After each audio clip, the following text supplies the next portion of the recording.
Chapter 3468. How infuriating. Chuho was going crazy. He had never realized that this guy was so childish. Chuho was speechless. Gu Jinglian, you're not a kid anymore. You're not Xiaobao's age anymore. Why are you smashing things for no reason? Just as the tension was about to break out, a childish voice came from the staircase. What's going on? It's so noisy. Everyone looked in the direction of the voice and saw Xiaobao walking down the stairs with a furry toy in his arms and rubbing his sleepy eyes. When he opened his eyes, he saw the mess downstairs. He was so shocked that he couldn't stay awake anymore. All the sleepyheads ran away. Xiaobao followed the mess and saw Chuho and Gu Jinglian standing together. Chuho looked angry, while Gu Jinglian looked arrogant. He didn't know what was going on and asked fearfully, "What's going on?" Uncle Fu rolled his eyes and immediately said, "It's nothing. Your parents are just playing around." Playing around? Xiaobao was a little confused. What are they playing? Chuho looked at Uncle Fu speechlessly, waiting to see how he would smooth things over. Uncle Fu's mind flashed and he immediately said, "Oh, they're playing hide and seek." Hide and seek. Xiaobao's eyes lit up and he immediately cheered. Xiaobao wants to play hide and seek too. As he said this, he skipped over to Uncle Fu in his slippers and tugged at the corner of his shirt. "Let Xiaobao play with us. Hide and seek. Hide and seek." Chuho was speechless. Uncle Fu was speechless. Gu Jinglian suddenly said, "Change your clothes." He looked at him in bewilderment. "What do you mean?" "Go to the Civil Affairs Bureau to get your marriage certificate." Gu Jinglian was a man of few words. With just a few words, he expressed his main idea without any hesitation. Chuho was stunned when he heard this. By the time he regained his senses, Gu Jinglian was already heading upstairs. She chased after him and asked in confusion, "Now?" Gu Jinglian said coldly, "Now. Didn't you say in the afternoon?" She had applied for the afternoon leave, but this man had inexplicably chosen to go in the morning. He was simply doing as he pleased. He didn't care about other people's work at all. Gu Jinglian ignored her. Uncle Fu walked up to her and said, "Go to the Civil Affairs Bureau in the morning. There will be fewer people." Chuho turned around speechlessly and looked at him. After a moment of silence, he suddenly said, "Is he always so willful?" She was so capricious that she could call the wind and rain whenever she wanted. Uncle Fu pondered for a moment and nodded helplessly. "That's Old Master's character. Chuho, go with Old Master to get your marriage certificate in the morning. Otherwise, it'll be crowded in the afternoon." Actually, he wanted to say it more to prevent any undue delay. Old Master had finally come to his senses and knew that he was going to get married. At this moment, he didn't care who the bride was, as long as it was a woman. Moreover, Chuho was Xiaobao's biological mother. A family reunion was the best. However, he didn't dare to say these words in front of Chuho. He didn't want Chuho to be unhappy when the time came. Uncle Fu had always been scared witless. What kind of character did Old Master have? Now that he had met Chuho, he was so unyielding. He didn't know if the two of them would get along well in the future. Chuho sighed and said, "I know. I'll go up and apply for leave." With that, she hurried upstairs. Chapter 3469. Uncle Fu turned around, picked up Xiaobao, and coaxed him. "Uncle Fu will play with you, okay?" "Okay." After Chuho went upstairs, she first greeted Li Xiaofeng and changed the holiday to the morning. Li Xiaofeng naturally agreed very quickly.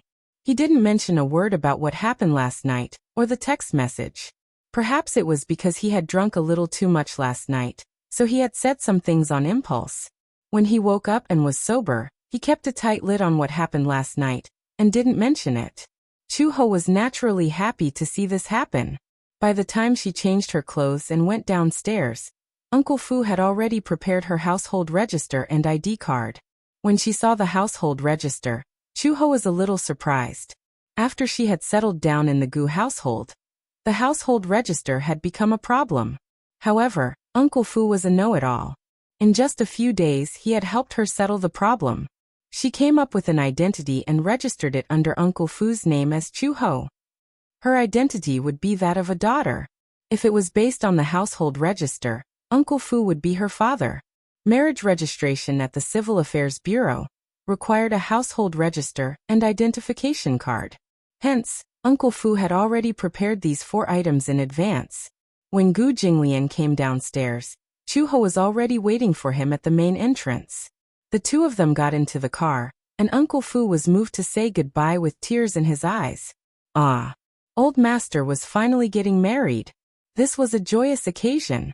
When the car arrived at the entrance of the Civil Affairs Bureau, Chu-ho had just gotten out of the car when she saw couples coming and going in front of the Civil Affairs Bureau. Her lips twitched uncontrollably. Didn't they say there weren't many people? Why were there so many people? When Gu Jinglian got out of the car and saw so many people, he frowned and looked very unhappy. Because the decision to register for marriage was made suddenly, there was no special communication. Otherwise, they could have gone through the special procedures and processed it directly. But now, they could only line up obediently to get a number. Chu-ho rushed to the registration hall and left Gu Jinglian behind. She got a number at the window and turned around to see Gu Jinglian casually walking in. Many young couples were already sitting on the long benches and waiting. Chu-ho noticed that many of the couples were wearing white shirts. For a moment, she was a little confused. She then looked at herself. She was wearing an old casual shirt, a pair of trousers, and a pair of ordinary sneakers, which seemed out of place. The moment Gu Jinglian walked into the hall, his innate domineering aura instantly filled the air in every corner. Everyone looked at him, and they were shocked by Gu's handsome looks. Is he a celebrity? Impossible, I have never heard of him. But he's so handsome. Did you notice? Why does he look a little like Gu Xingzi? What is this man here for? Don't tell me. Why do all the handsome men in the world belong to someone? I'm really curious who he's getting married to. Immediately after, the crowd saw this godlike perfect man walk in front of a woman who was dressed in rags. Everyone was silent. Why was it this poor-looking woman? It wouldn't be too shabby to call it ragged. It was just that her clothes were a little shabby. Chapter 3470. What about this woman? She was barefaced and dressed in a shabby casual shirt. Most importantly, she was even wearing sneakers. Sneakers? How tacky. She felt that she was standing next to this man. Chu-ho felt as if everyone was looking in her direction. There was disdain, and even hostility. Why were they all looking at her? Gu Jinglian asked expressionlessly. How long do we have to wait? I don't know. Chu-ho glanced at the number plate and then at the window. She realized that the number plate on the window said number 28, and the number she was holding was 65. We'll probably have to wait another hour. How troublesome. Gu Jinglian walked to an empty seat. Chu-ho also walked over and sat down beside him. Before she could sit down properly, the scrutinizing gazes from all directions became more obvious. For a moment, it felt like a sharp thorn in her back. Look at that woman. She's so poor. Why are the women that handsome men marry always so? It's hard to explain. Actually, this woman is quite pretty. It's just that her dressing is a little unsightly. Don't tell me that pair of sneakers was bought from a roadside stall? I saw that the man was wearing a Patek Philippe watch. I heard that it costs a few million each. It's my first time seeing a real watch. The watch on Gu Jinglian's wrist immediately attracted everyone's attention. Patek Philippe. It can't be a fake, right? It can't be a fake. It's very exquisite. Moreover, this man has a very good temperament. He's either rich or respectable.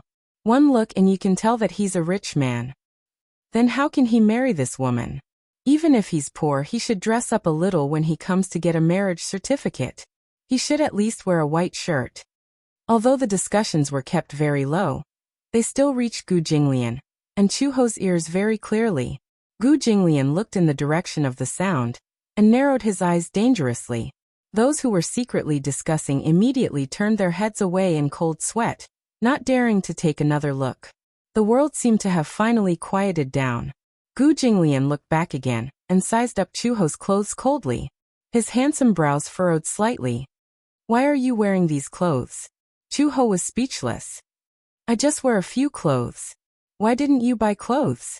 Gu Jinglian said a little unhappily. I remember that Uncle Fu sends money to your account every month. That's your money. Why should I use it? Chu-hee said coldly. I have my own hands and feet. I can earn money to buy clothes. Why did she want to use his money to buy clothes? Gu Jinglian. This woman was so poor that she only had her backbone left. He suddenly stood up and said to her, Get up. Chu-hee stared at him blankly. What? To buy clothes to buy. With that, he walked towards the door. His tone and tone were especially in line with his autocratic style. He did not seem to have asked for her opinion. Chu-hee was flustered. Hey, I don't need to buy any special clothes, right? It's just a marriage certificate. Seeing that Gu Jinglian was walking further and further away, she had no choice but to stand up reluctantly and chase after him.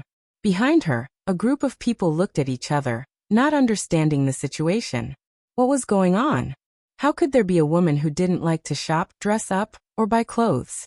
From the man's tone, he would send money to the woman regularly every month. Could it be? She's not a kept woman, right? Why would a kept woman come here to get a marriage certificate? Chapter 3471. The Civil Affairs Bureau was next to the bustling city center. Gu Jinglian was walking far ahead. Chu-ho finally caught up with him and said unhappily, Gu Jinglian, what are you trying to do? Why was he always changing his mind?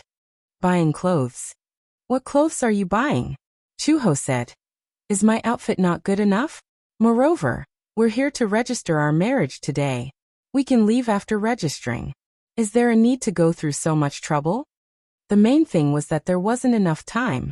She calculated the time. It was 9:30 in the morning. If she came back after shopping at the mall, the Civil Affairs Bureau would be closed, and she would have to wait until the afternoon to register her marriage. Going back and forth would waste a lot of time. Gu Jinglian said unhappily. How are you going to take photos in this outfit? He was a typical bachelor. He was a perfectionist who couldn't tolerate even the slightest flaw.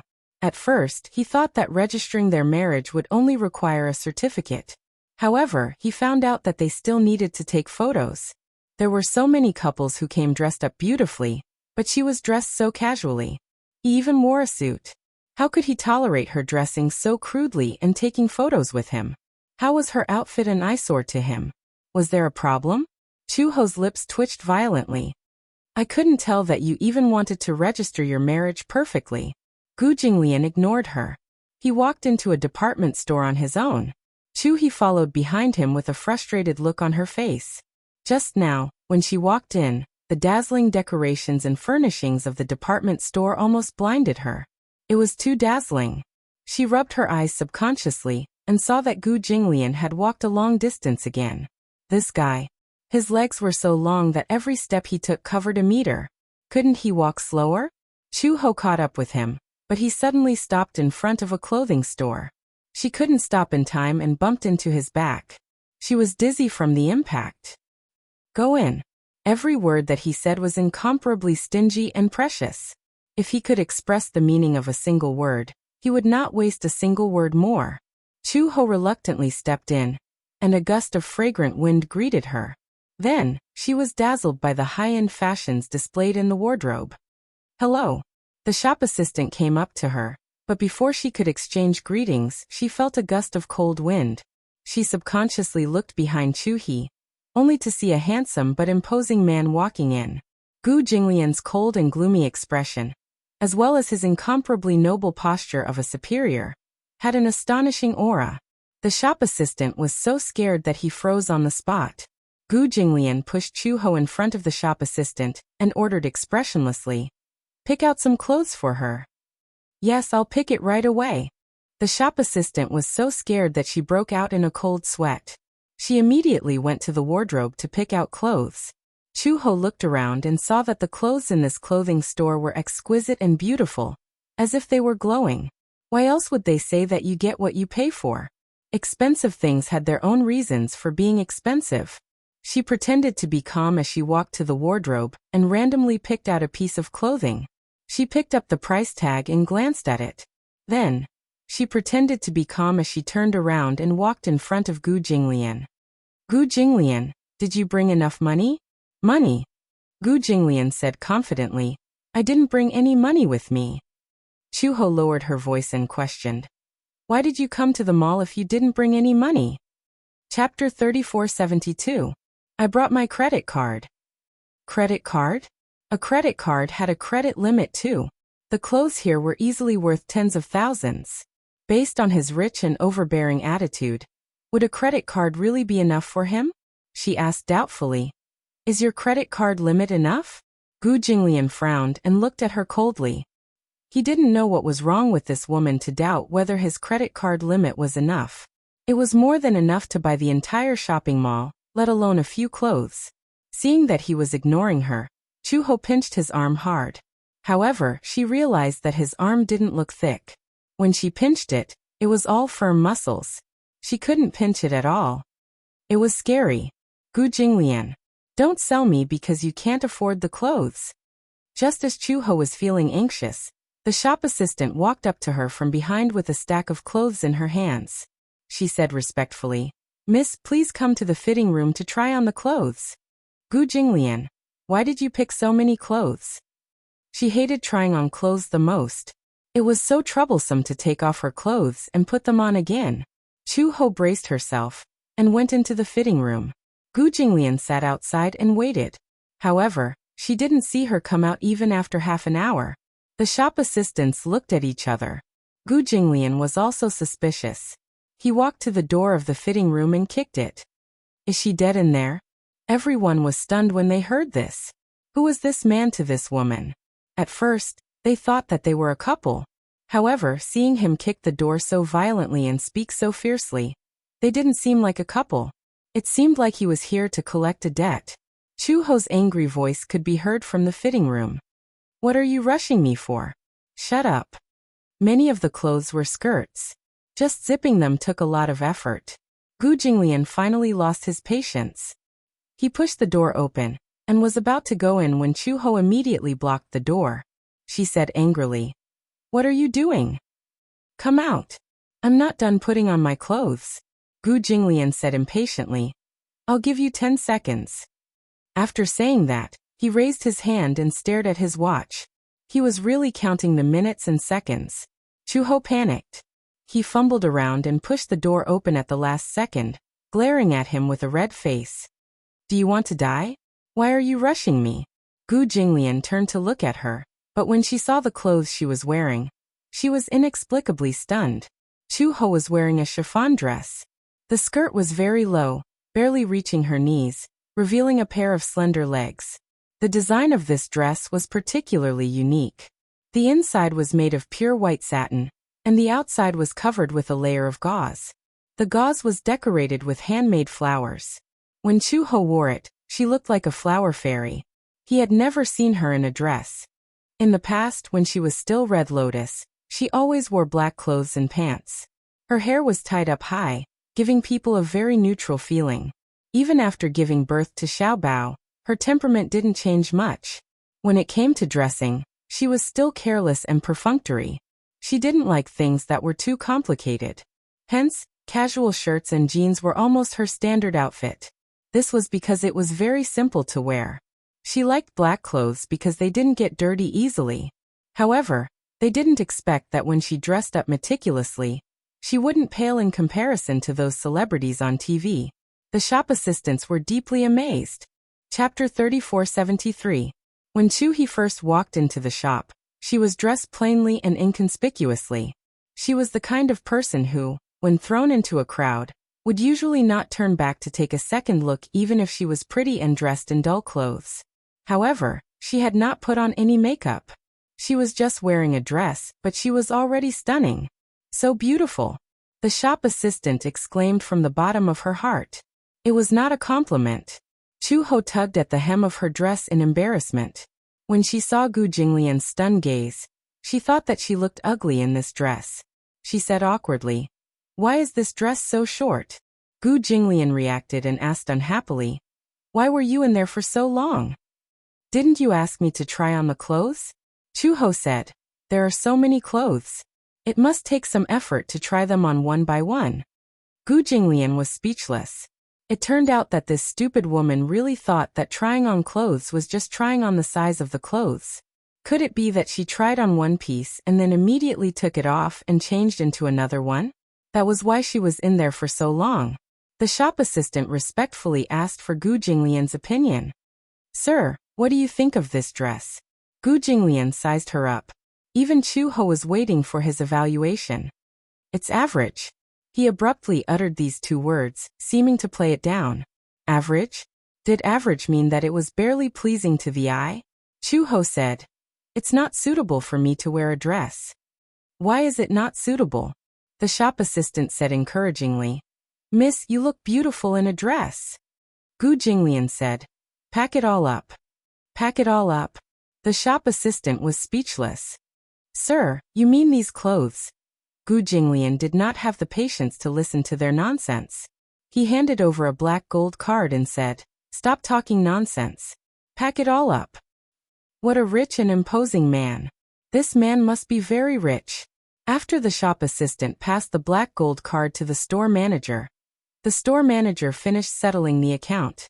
When she took the black gold card, she was so shocked that her eyes almost popped out. Did I see wrongly? The shop assistant became nervous. What's wrong? Store manager? Is there a problem with this card? If I'm not mistaken, this is the Black Gold Express Centurion card. This is also my first time seeing a real card. What is the Centurion Black Gold card? The Centurion Black Gold card was the highest level of high-end card launched by American Express. It was recognized as the king of cards. It was said that the Black Gold card was only available to the top groups, such as the dignitaries of various countries, royal families, billionaires, and celebrities from all walks of life. Generally, there was no upper limit. It was said that the cardholders could enjoy the exclusive treatment of the world's top members. There were not many cards issued in the country, only a few dozen. Moreover, they were issued in cooperation with major authoritative banks. So far as she knew, there were only a dozen of such cards circulating on the market. If this black gold card was real, then this man's identity. He was definitely a billionaire. Or perhaps, it was a high-end socialite.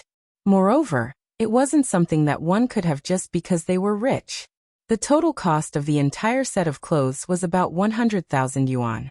The store manager wanted to give it a try, so she swiped her card, entered the amount, and successfully deducted the money. 100,000 yuan was a secret free limit. Chu Ho was still waiting in fear when she saw the store manager walk over with bags of various sizes and respectfully return the black gold card to Gu Jinglian.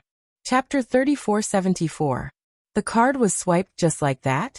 Didn't she need to key in the password? Chu He was still wondering about this when she saw Gu Jinglian approaching another counter.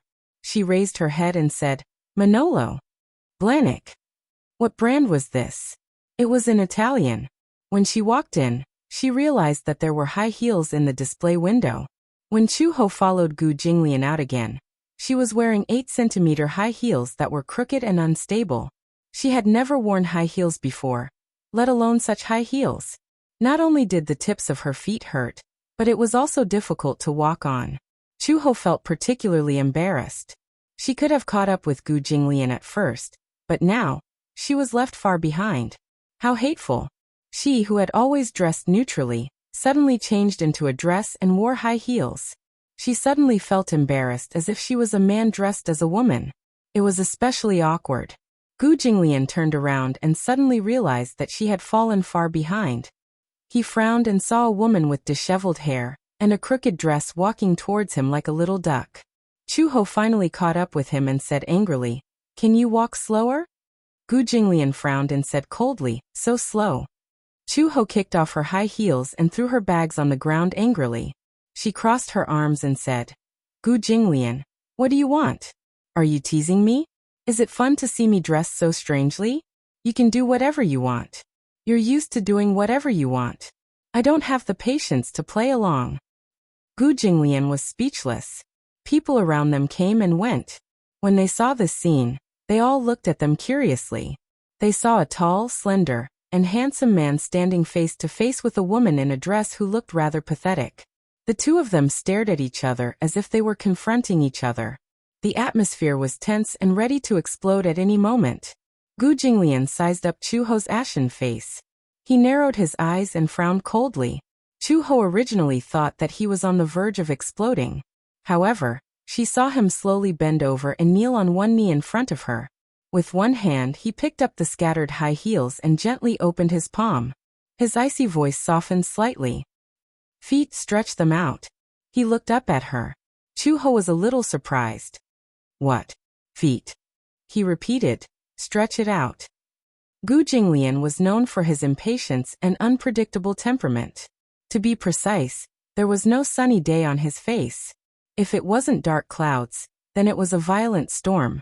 However, at this moment, he actually patiently repeated his words a second time.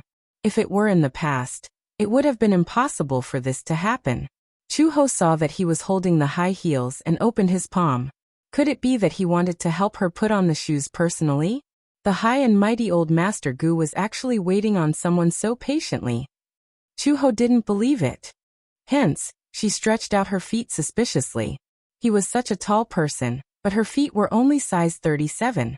He held her feet in his palm, but he couldn't even hold them. His palms were so big that her feet looked so small in comparison. Gu Jinglian held up her feet and slowly put the high heels on her feet. Chu-ho saw this and was a little surprised. She couldn't help but laugh. The anger that had accumulated in her heart all dissipated. She couldn't help but say, I didn't expect Gu Jinglian to know how to help people put on shoes? Huh. Chapter 3475. Gu Jinglian's face immediately turned green. He held his breath and suddenly took off the high heels that he had put on. He suddenly stood up and stared at her condescendingly. Put them on yourself. Chu-ho was speechless. She looked at her feet. The high heels that she had put on were taken off by him and thrown aside. Her feet stepped on the cold marble floor, and the smile on her face suddenly froze. Just now, she was secretly laughing in her heart. Gu Jinglian, who had always been arrogant, would lower himself to serve someone. She had only laughed, but the man's face immediately darkened. Wasn't that too ungentlemanly? You. Gu Jinglian turned around arrogantly and walked away. What he hated the most was being bossed around by others. Chu-ho was speechless and was too lazy to argue with him. At least, she had enjoyed his service once and was satisfied. Only then did she put on her high heels again, picked up her big and small bags, and chased after him. Originally, the two of them were about to leave. Gu Jinglian passed by the jewelry counter. The clerk smiled and said, Sir, are you shopping with your girlfriend? Buy a ring for your girlfriend. Most of the clerks who could work at the counter of a department store were smart people. Just by looking at the customer's attire and temperament, they could judge the customer's purchasing power. Gu Jinglian was just passing by the counter, and the clerk's sharp eyes immediately saw the watch on his wrist. Patek Philippe. This was the king of Swiss watches.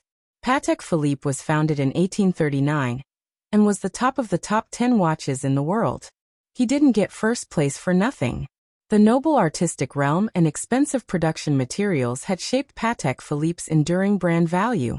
The watch on Gu Jinglian's hand was a Patek Philippe Super Complicated Function Chronograph series, a 5002p platinum mechanical watch.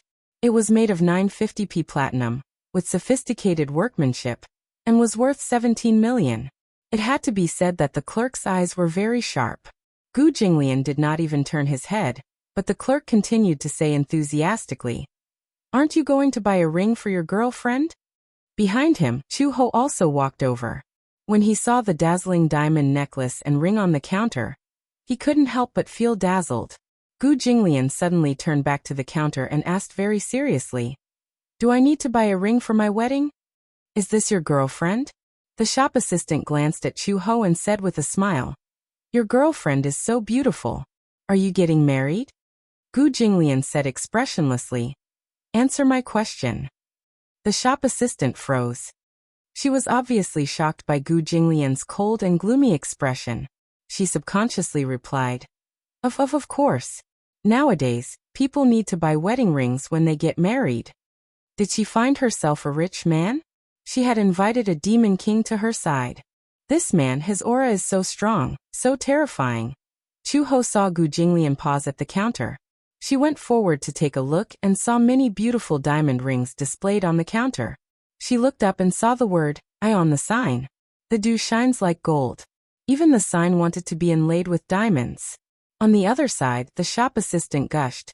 How many young people nowadays don't buy a diamond ring when they get married?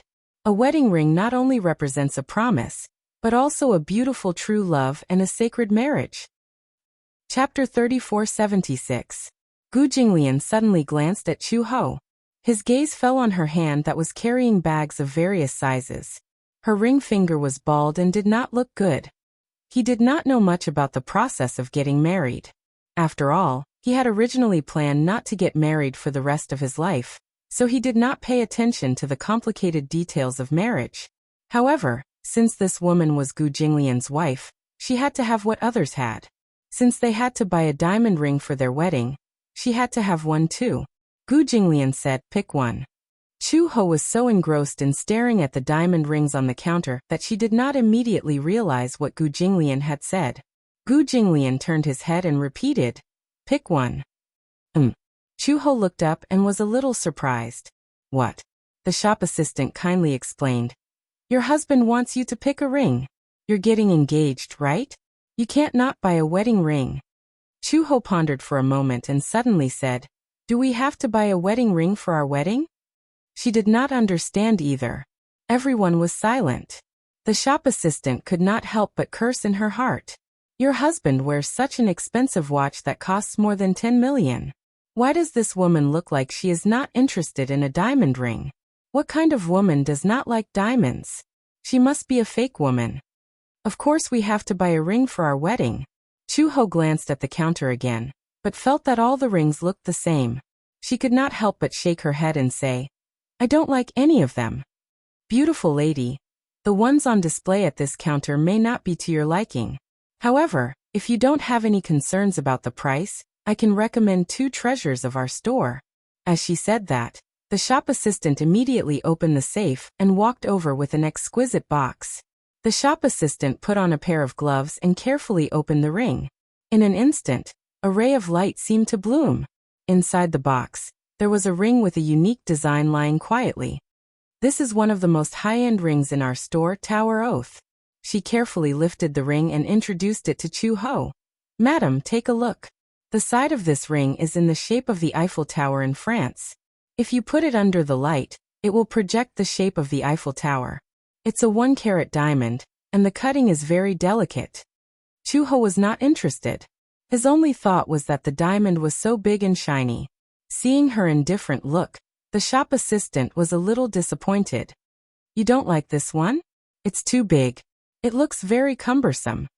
Perhaps it was because she had been carrying out missions for many years, but she was used to not having anything on hand. The shop assistant said, "You don't have to wear this wedding ring all the time. If it's inconvenient, you can take it off. If you don't like this one, I can recommend another one." Then the clerk took out a box from the safe. Opening the box, Chu Ho inadvertently glanced at it and was attracted by the dazzling ring. The reason why he was attracted to it was not because of the 2.5-carat diamond, but because of its eye-catching design.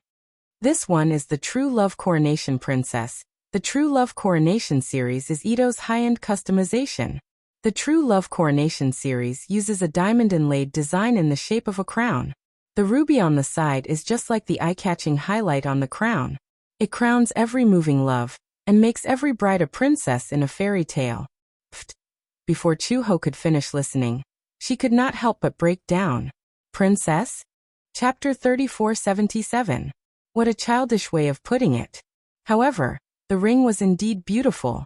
From the side, the diamond-studded ring holder was indeed shaped like a crown, symbolizing the noble status of a queen.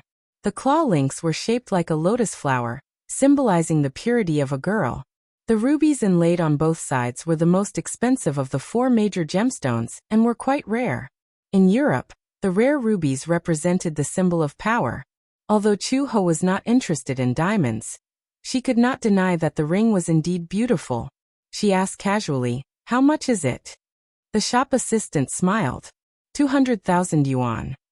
Chu Ho thought that she had heard wrongly and asked again, "How much?" The shop assistant was still smiling perfectly. 200,000 yuan, madam. That's so expensive. Chu Ho calculated in her mind. 200,000 yuan. Based on her monthly salary of more than 5,000 yuan, 60,000 yuan a year. Even if she did not eat or drink, she would only be able to afford it after 4 years. So expensive. Chu Ho asked again, 200,000 yuan, right? 200,000 yuan is only the price of the woman's ring, madam. And it was only the price of a single woman's ring. Chu Ho felt that she could not stand properly, and was seeing stars. Many banknotes were floating around in her head. 200,000 yuan, 200,000 yuan, so expensive, so expensive. Just as Chu He was in a state of confusion. This is it. Gu Jinglian said. Put it on her.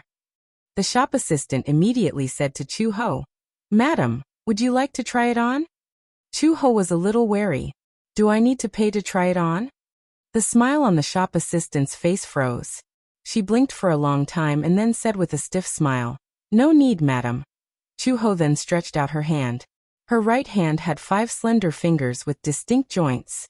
Her hand was the kind that was very good-looking, fair and slender. But on the other hand, it was not nice to look at. There were many scars on her palm. Some were from training, and some were from carrying out missions. The shop assistant put the true love crown diamond ring on her finger. Under the light, along with her movements, every angle of the ring glowed brightly. It was too beautiful. Even Chu He could not help but feel a little tempted. Her fingers were not thick, so number 9 was just right to wear it. The shop assistant then said to Gu Jinglian, Sir, I'll get you the man's ring. Gu Jinglian didn't say a word. He just stared at Chu Ho's hand. The resplendent diamond was especially beautiful against her fair skin. Gu Jinglian didn't care how much this ring cost or what its price was. He only cared about whether it looked good or not. The shop assistant took the ring and was about to put it on him when Gu Jinglian said, I'll do it myself. I'll do it for you, sir. Your hands are dirty. Gu Jinglian frowned in disgust. His eyes were dangerous and his tone was cold. Don't touch me. The shop assistant was speechless. The employees at the counter were almost frozen into ice by the cold aura emitted from his body. He had a serious case of mysophobia and couldn't stand being touched by others. Even though the black gold card had just passed through someone else's hands, he had to wipe it once before receiving it. The shop assistant was completely flustered. This customer was really the best. The woman was foolishly arguing about the price, but the man had a cold expression that said, Strangers shouldn't come near. However, if she sold this pair of rings, her performance for this month would be considered to have reached the target in advance. Gu Jinglian had worn the diamond ring himself before. It was just right on his ring finger. Chapter 3478. The shop assistant continued, Because it's a man's ring, there isn't much fanfare about the design. Men are more reserved. However, the main attraction is the engraving on the back of the ring.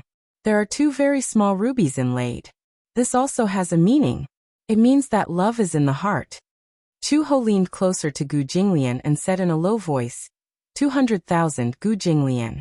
That's too expensive. It's just a pair of rings. There's no need to be so expensive, right? Gu Jinglian didn't even raise his head and said, How much? A total of 300,000, sir. Gu Jinglian handed over his credit card. The shop assistant took it and realized that it was a card she had never seen before. The store manager took a look and was shocked. Black gold card.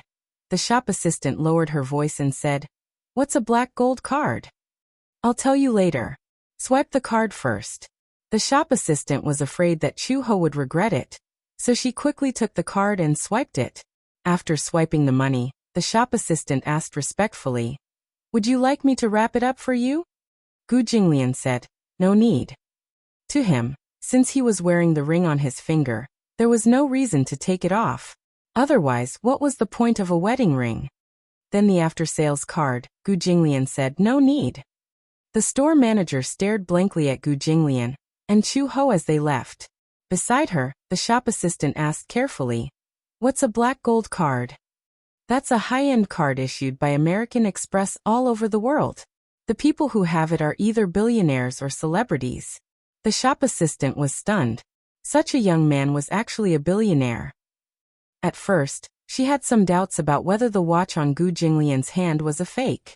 Otherwise, A man who wore a watch worth more than 10 million yuan would obviously have a poor girlfriend.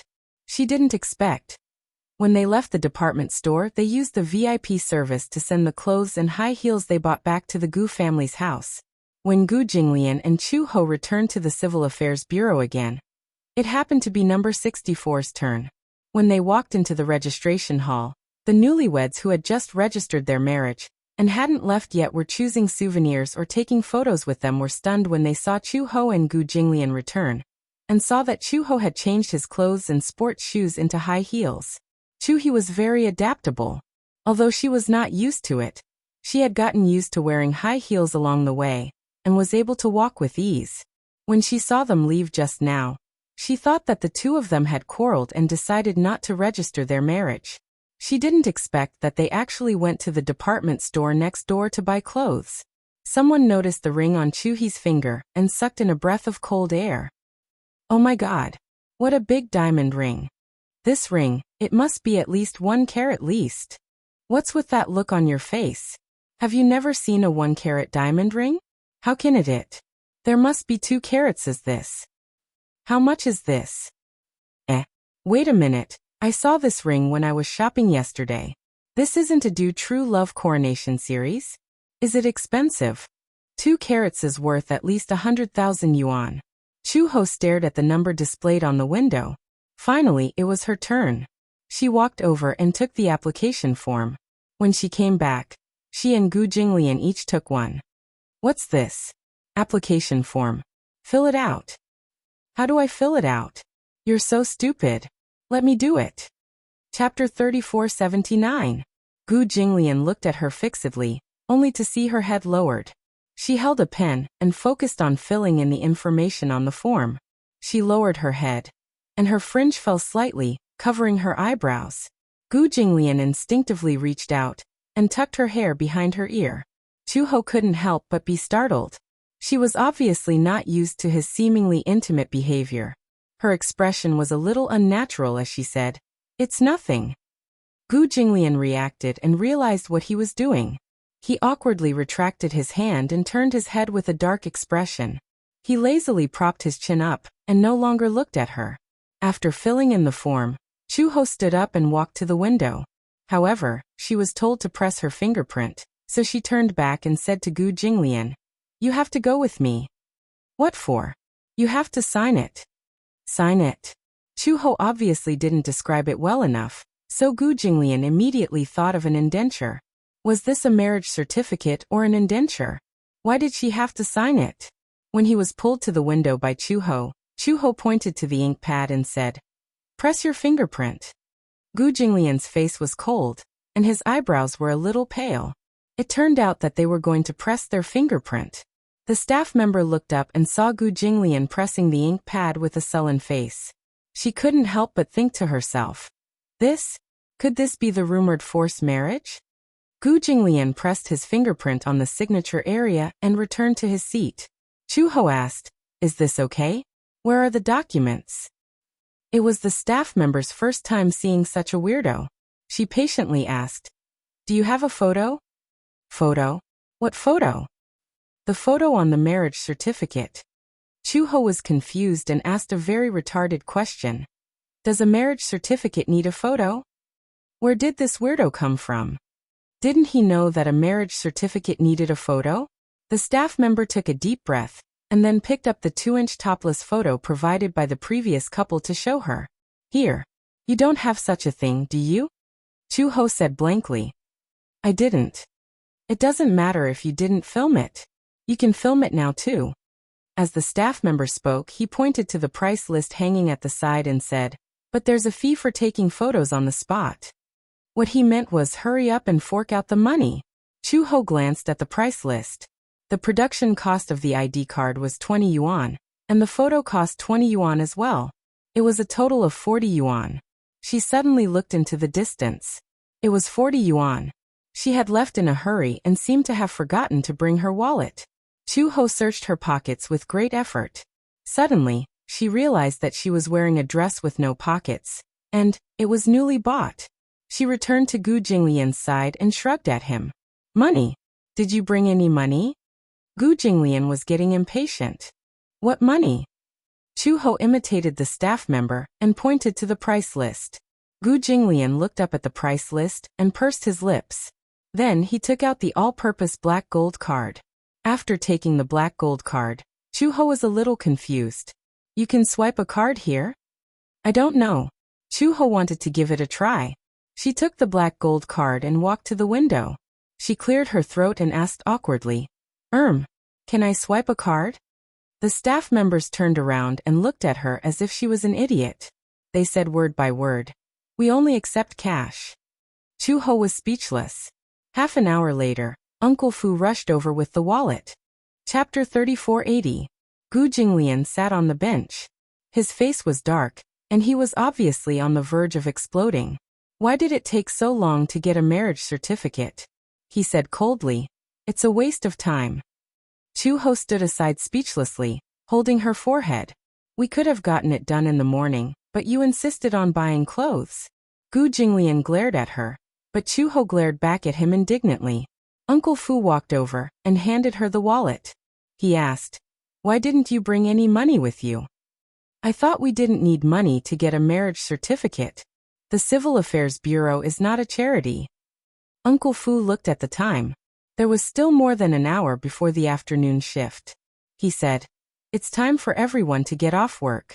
Old master, why don't we go for lunch first? Gu Jinglian did not say a word. It was obvious that he did not want to move. After running around in the mall for so long, it was obvious that he did not want to go out again. Uncle Fu saw this and felt helpless. He walked aside and made a phone call. When it was time for work in the afternoon, a few staff members walked to the window and discussed. I met a pair of strange newlyweds this morning. The man looked unwilling, as if he was being forced to get married. Oh, I saw it too. That man is so handsome. However, it gives people a very terrifying feeling. I always feel that it has a very strong baleful aura. I heard that they came early in the morning and got their number plates. When it was their turn, they didn't bring any money. I'm dying of laughter. The group of people laughed as they walked into the hall. As soon as they walked in, they smelled a tempting fragrance. Then they followed the fragrance into the hall and were all dumbfounded. In the hall, the benches had been pushed to the side, and there was a wooden dining table in the middle. On the table, exquisite and gorgeous dishes were placed, and the aroma was overwhelming. The whole scene was gorgeous and out of place in the Civil Affairs Bureau's shabby registration hall. Especially the cutlery, which was made of high-quality silver and was incomparably exquisite. On the side, Uncle Fu and a few chefs stood respectfully. At the dining table, Gu Jinglian ate elegantly. Even in such a simple setting, he still maintained the manners of an aristocrat. On the other hand, Chu-ho sat opposite him and forced himself to eat. Just half an hour ago, Uncle Fu called the Eastern Purple Chi restaurant the most luxurious Chinese restaurant in the capital. Hence, the manager of the restaurant personally led a group of people to move the table and sumptuous delicacies over. Before the meal, the hotel manager personally sprayed disinfectant on the table and wiped it several times. Only then did Gu Jinglian leisurely sit at the table. This is change. Pervert. Ah. Chu-ho was dumbfounded when he saw the group of people carrying in the luxurious dining table. Speaking of which, it was just a meal. Was there a need to make such a big fuss? Eating a bowl of noodles at a roadside stall is fine too? However, after thinking about it carefully, with Gu Jinglian's temperament, it seemed unlikely that he would lower himself and be willing to squeeze into such a simple table at a roadside stall. Since he was already here, he might as well take things as they came. Chu-ho braced himself and sat down. The staff members were dumbfounded. What the F***ck is going on? What kind of place did he think the Civil Affairs Bureau was? A restaurant. Just as they were about to walk over angrily and argue with him, Uncle Fu walked over and whispered a few words. When the women heard this, their eyes widened and they trembled in fear. What? The man sitting at the table eating at this moment was actually... Ah, God, they seem to be very rude to this man in the morning, right? Chapter 3481. In the studio. Several crew members swarmed into the studio. Some pulled up the red curtain, some wiped the stools, and some mopped the floor until the entire studio was spotless. They walked to the door with obsequious expressions and bowed to Gu Jinglian. Mr. Gu, please come in. Haha, please come in. Gu Jinglian tugged at his tie and walked in. Beside him, Chu-ho looked at them from the corner of her eyes. She was doubting her life. Were these crew members really the same people who had treated her so elegantly and coldly in the morning? Why did they suddenly change their attitude? Chu-ho walked in with a suspicious expression. She saw the crew members respectfully escorting Gu Jinglian to the stool like a servant. They turned around and smiled politely at Chu-ho. Her face instantly wrinkled into a chrysanthemum. Could they be more normal?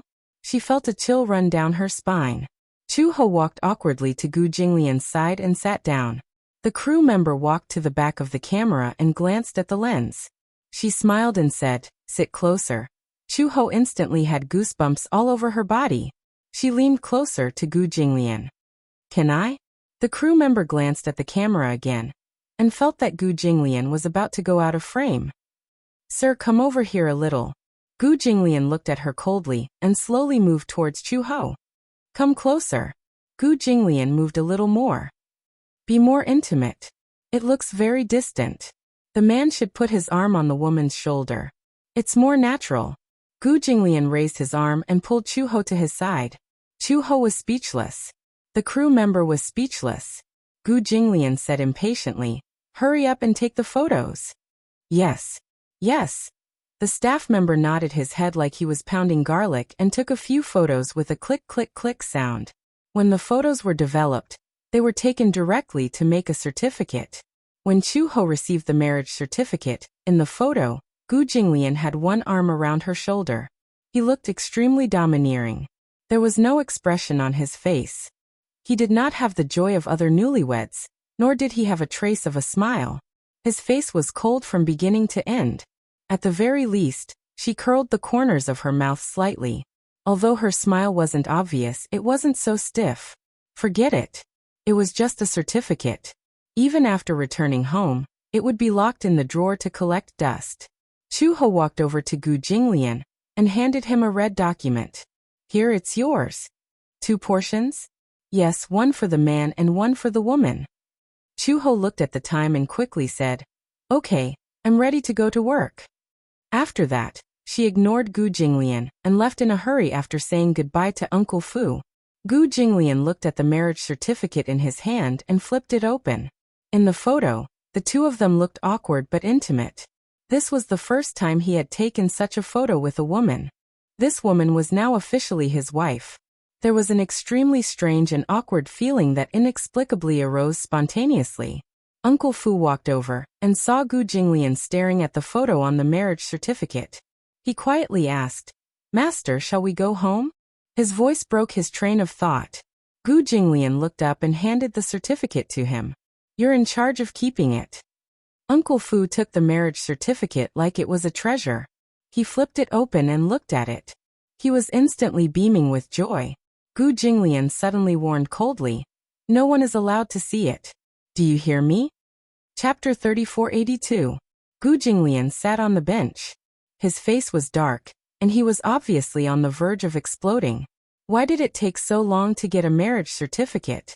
He said coldly, "It's a waste of time." Chu-ho stood aside speechlessly, holding her forehead. "We could have gotten it done in the morning, but you insisted on buying clothes." Gu Jinglian glared at her, but Chu-ho glared back at him indignantly. Uncle Fu walked over and handed her the wallet, asking, "Why didn't you bring any money with you?" "I thought we didn't need money to get a marriage certificate. The Civil Affairs Bureau is not a charity." Uncle Fu looked at the time. There was still more than an hour before the afternoon shift. He said, "It's time for everyone to get off work. Old master, why don't we go eat first?" Gu Jinglian did not say a word. It was obvious that he did not want to move.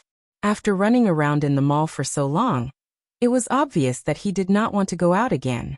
Uncle Fu saw this and felt helpless. He walked aside and made a phone call. At work in the afternoon, a few staff members walked to the window and discussed, "I met a pair of strange newlyweds this morning." The man looked unwilling, as if he was being forced to get married. "Oh, I saw it too. That man is so handsome. However, it gives people a very terrifying feeling." I always feel that it has a very strong baleful aura. I heard that they came early in the morning and got their number plates. When it was their turn, they didn't bring any money. I'm dying of laughter." A group of people laughed as they walked into the hall. As soon as they walked in, they smelled a tempting fragrance. Then they followed the fragrance into the hall and were all dumbfounded. In the hall, the benches had been pushed to the side, and there was a wooden dining table in the middle. On the table, exquisite and gorgeous dishes were placed, and the aroma was overwhelming. The whole scene was gorgeous and out of place in the Civil Affairs Bureau's shabby registration hall. Especially the cutlery, which was made of high-quality silver, and was incomparably exquisite. On the side, Uncle Fu and a few chefs stood respectfully. At the dining table, Gu Jinglian ate elegantly. Even in such a simple setting, he still maintained the manners of an aristocrat. On the other hand, Chu Ho sat opposite him and forced himself to eat. Just half an hour ago, Uncle Fu called the Eastern Purple Chi restaurant the most luxurious Chinese restaurant in the capital. Hence, the manager of the restaurant personally led a group of people to move the table and sumptuous delicacies over. Before the meal, the hotel manager personally sprayed disinfectant on the table and wiped it several times. Only then did Gu Jinglian leisurely sit at the table. This is change. Pervert. Ah. Chu Ho was dumbfounded when he saw the group of people carrying in the luxurious dining table. Speaking of which, it was just a meal. Was there a need to make such a big fuss? Eating a bowl of noodles at a roadside stall is fine too? However, after thinking about it carefully, with Gu Jinglian's temperament, it seemed unlikely that he would lower himself and be willing to squeeze into such a simple table at a roadside stall. Since he was already here, he might as well take things as they came. Chu Ho braced himself and sat down. The staff members were dumbfounded. What the F***ck is going on? What kind of place did he think the Civil Affairs Bureau was? A restaurant. Just as they were about to walk over angrily and argue with him, Uncle Fu walked over and whispered a few words. When the women heard this, their eyes widened and they trembled in fear. What? The man sitting at the table eating at this moment was actually... Ah, God, they seem to be very rude to this man in the morning, right? Chapter 3483. In the studio. A few staff members swarmed into the studio. Some pulled up the red curtain, some wiped the stools, and some mopped the floor until the entire studio was spotless. They walked to the door with obsequious expressions and bowed to Gu Jinglian. "Mr. Gu, please come in." "Haha, please come in." Gu Jinglian tugged at his tie and walked in. Chu Ho looked at them from the corner of her eyes. She was doubting her life. Were these staff members really the same people who had treated her so elegantly and coldly in the morning? Why did they suddenly change their attitude? Chu Ho walked in with a suspicious expression. She saw the staff members respectfully escorting Gu Jinglian to the stool like a servant. They turned around and smiled politely at Chu Ho. Her face instantly wrinkled into a chrysanthemum. Could they be more normal? She felt a chill run down her spine. Chu Ho walked awkwardly to Gu Jinglian's side and sat down. The staff member walked to the back of the camera and glanced at the lens. She smiled and said, "Sit closer." Chu Ho instantly had goosebumps all over her body. She leaned closer to Gu Jinglian. "Can I?" The staff member glanced at the camera again. She felt that Gu Jinglian was about to go out of the frame. "Sir, come closer." Gu Jinglian looked at her coldly and slowly moved towards Chu Ho. "Come closer." Gu Jinglian moved a little more. "Be more intimate. It looks very distant." The man should put his arm on the woman's shoulder. "It's more natural." Gu Jinglian raised his arm and pulled Chu Ho to his side. Chu Ho was speechless. The staff member was speechless. Gu Jinglian said impatiently, "Hurry up and take the photos." "Yes, yes." The staff member nodded his head like he was pounding garlic and took a few photos with a click-click-click sound. When the photos were developed, they were taken directly to make a certificate. When Chu Ho received the marriage certificate, in the photo, Gu Jinglian had one arm around her shoulder. He looked extremely domineering. There was no expression on his face. He did not have the joy of other newlyweds, nor did he have a trace of a smile. His face was cold from beginning to end. At the very least, she curled the corners of her mouth slightly. Although her smile wasn't obvious, It wasn't so stiff. Forget it. It was just a certificate. Even after returning home, it would be locked in the drawer to collect dust. Chu-ho walked over to Gu Jinglian and handed him a red document. Here, it's yours. 2 portions? Yes, one for the man and one for the woman. Chu-ho looked at the time and quickly said, Okay, I'm ready to go to work. After that, she ignored Gu Jinglian and left in a hurry after saying goodbye to Uncle Fu. Gu Jinglian looked at the marriage certificate in his hand and flipped it open. In the photo, the two of them looked awkward but intimate. This was the first time he had taken such a photo with a woman. This woman was now officially his wife. There was an extremely strange and awkward feeling that inexplicably arose spontaneously. Uncle Fu walked over and saw Gu Jinglian staring at the photo on the marriage certificate. He quietly asked, Master, shall we go home? His voice broke his train of thought. Gu Jinglian looked up and handed the certificate to him. You're in charge of keeping it. Uncle Fu took the marriage certificate like it was a treasure. He flipped it open and looked at it. He was instantly beaming with joy. Gu Jinglian suddenly warned coldly, No one is allowed to see it. Do you hear me? Chapter 3484. In this country there was no such thing as mercenaries. Any mercenaries were illegal to exist.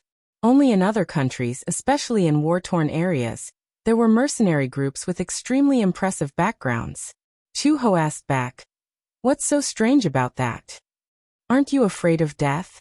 If I was afraid of death, I wouldn't have engaged in such a profession. However, being afraid of death doesn't mean that I want to die. Everyone wants to live well. If you don't want to live, it's easier to commit suicide by jumping into the river. Becoming a mercenary was to survive. Mercenaries had a high salary and a considerable income. Generally, taking on a mission, the salary started at 100,000 yuan. In that era, it was definitely beyond the reach of many people. Logically speaking, after so many years, Chu-ho should have accumulated a lot of wealth. She had indeed accumulated a lot of wealth. In the mercenary career that lasted for more than 3 years, she had accumulated a few million yuan in assets. However, other than her daily expenses and the apartment she bought in San Francisco, she later donated everything to a refugee charity. When she was in Interpol, her salary was much lower than when she was a mercenary. Later, after she went missing, the organization must have thought that she was dead, so they might have cancelled her account. She didn't miss that little bit of assets. It was also difficult for Chu-ho to talk about the past. For some reason, after getting the marriage certificate today, she inexplicably felt a lot of emotions. In the past, she didn't even dare to think that she would one day live such a stable life. She had a husband in name, children, and a complete family. Things that she didn't even dare to dream of had happened. Maybe it has something to do with the situation when I was young. Chu-ho looked out of the window, but her expression was very calm. Since I was young, the country I was born in was filled with countless wars and disputes. When I was young, I experienced a very big change. My family was destroyed and I was homeless.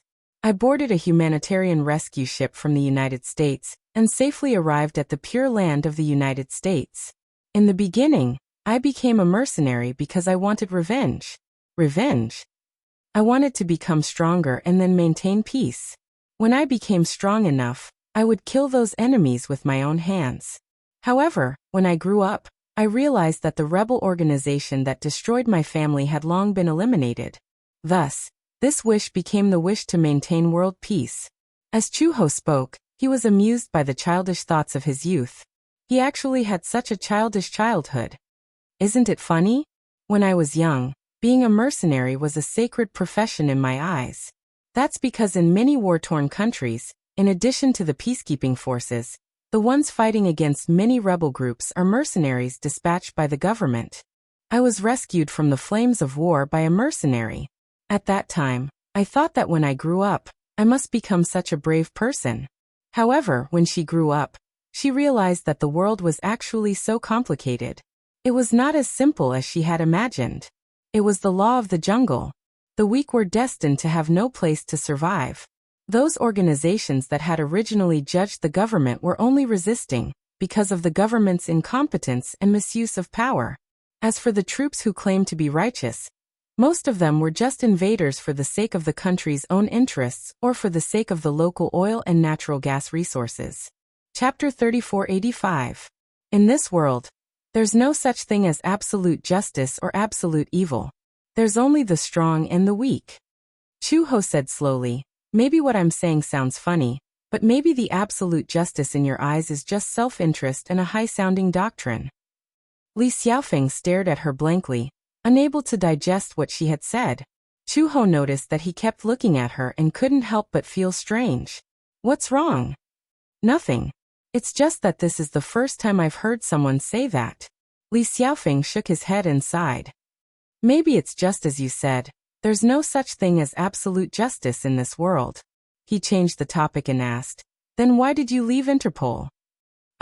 Interpol is the most authoritative organization for justice. I heard that you used to be the top anti-crime inspector. Why did you come here and become a lowly police officer? Chu-ho pursed her lips and said, I just went with the flow. When Gu Jinglian came back from the company, he had just stepped through the door when he vaguely heard a few of his subordinates standing at the side and discussing. I didn't expect old master to be so photogenic. Even if it's a celebrity photo, it doesn't look good. But Sister Chu looks a little chubby in the photo. Luckily, she's too skinny, so she looks better in front of the camera. You didn't see how happy Uncle Fu was today. Now that old master and Sister Chu are married, he can finally get rid of one of his worries. The two men were cleaning the courtyard and discussing excitedly. As they were cleaning, they suddenly caught sight of a pair of exquisite leather shoes. The two men's expressions changed, and they followed the pair of slender legs. Gu Jinglian's gloomy and handsome face came into view. The two men's eyelids twitched violently and the corners of their lips twitched for a while. They stood upright awkwardly and gave a flattering smile. Old master. Haha. You're back? Haha. Gu Jinglian glanced at them and asked coldly. Where did you see the photo? It's the photo on old master's marriage certificate. Halfway through their words, the two of them didn't dare to continue. This was because they saw Gu Jinglian's face getting darker and darker. Uncle Fu. Gu Jinglian went upstairs and kicked open the door of the study. Uncle Fu was wiping the table carefully. He was so shocked by the loud noise that the cloth almost flew away. Uncle Fu turned around. He was so frightened by Gu Jinglian's aggressive look that he hiccuped and stammered, Master. He eagerly went up to greet him. Hee, you're back. Gu Jinglian's face was livid as he grabbed his collar and glared at him. He gritted his teeth and asked, Where's the marriage certificate? Yes, it's in your drawer. Didn't I tell you not to show it to others? Gu Jinglian leaned closer to him and asked coldly, Are you ignoring me?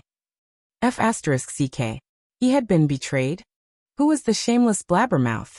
Didn't he warn him to keep it a secret? I kept it well. Uncle Fu immediately put on a stern face and said righteously, It must have been someone who secretly looked at it. Gu Jinglian narrowed his eyes. You mean those people lined up to sneak into the study to look at it? Uncle Fu was speechless. Someone please come and save him. Chapter 3486. Dad. You're back. Xiaobao skipped into the room and hugged Gu Jinglian's thigh tightly. When Uncle Fu heard Xiaobao's voice, he was so moved that tears and snot flowed down his face. He was practically an angel. He had rescued him from the abyss of suffering in an instant. Xiaobao's appearance somewhat diverted Gu Jinglian's attention. Uncle Fu carefully pried Gu Jinglian's fingers away from his collar. Then he took half a step back dejectedly. Just as he picked up the rag from the floor, he heard Xiaobao say excitedly, Dad, Uncle Fu showed me your and Mom's marriage certificate. The photo is so beautiful. The main thing is that Dad is handsome and Mom is beautiful. Wow. It's so perfect. They were a perfect match. When Uncle Fu heard this, he was stunned as if he had been struck by lightning. Behind him, Gu Jinglian's face darkened. His sinister voice sounded as if it came from hell. Uncle Fu. Whoosh. He did not know how such an old man could be so nimble. He actually slipped away in an instant, as if there was oil on the soles of his feet. Gu Jinglian was so angry that he clenched his fists. However, he saw Xiaobao walk in front of him and open his arms to ask for a hug. Hug. He acted coquettishly and asked for a hug in love. Gu Jinglian's expression softened a little. He bent down slightly and picked him up. Little Bao held his father's face in his hands and kissed him on both cheeks. Daddy is so obedient. Dad is so great. Gu Jinglian was speechless. What the hell? This was the first time he had been praised by someone with such a strange word like good. And he was only a 6-year-old child. Gu Jinglian carried him to the sofa. His eyes were very gloomy, very gloomy. When he thought about how his warning to Uncle Fu had been ignored by that old man, he couldn't help but feel angry.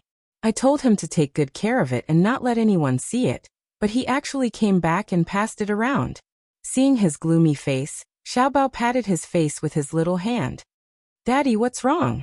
He seemed to be very unhappy. Today is a joyous day, don't put on such a long face.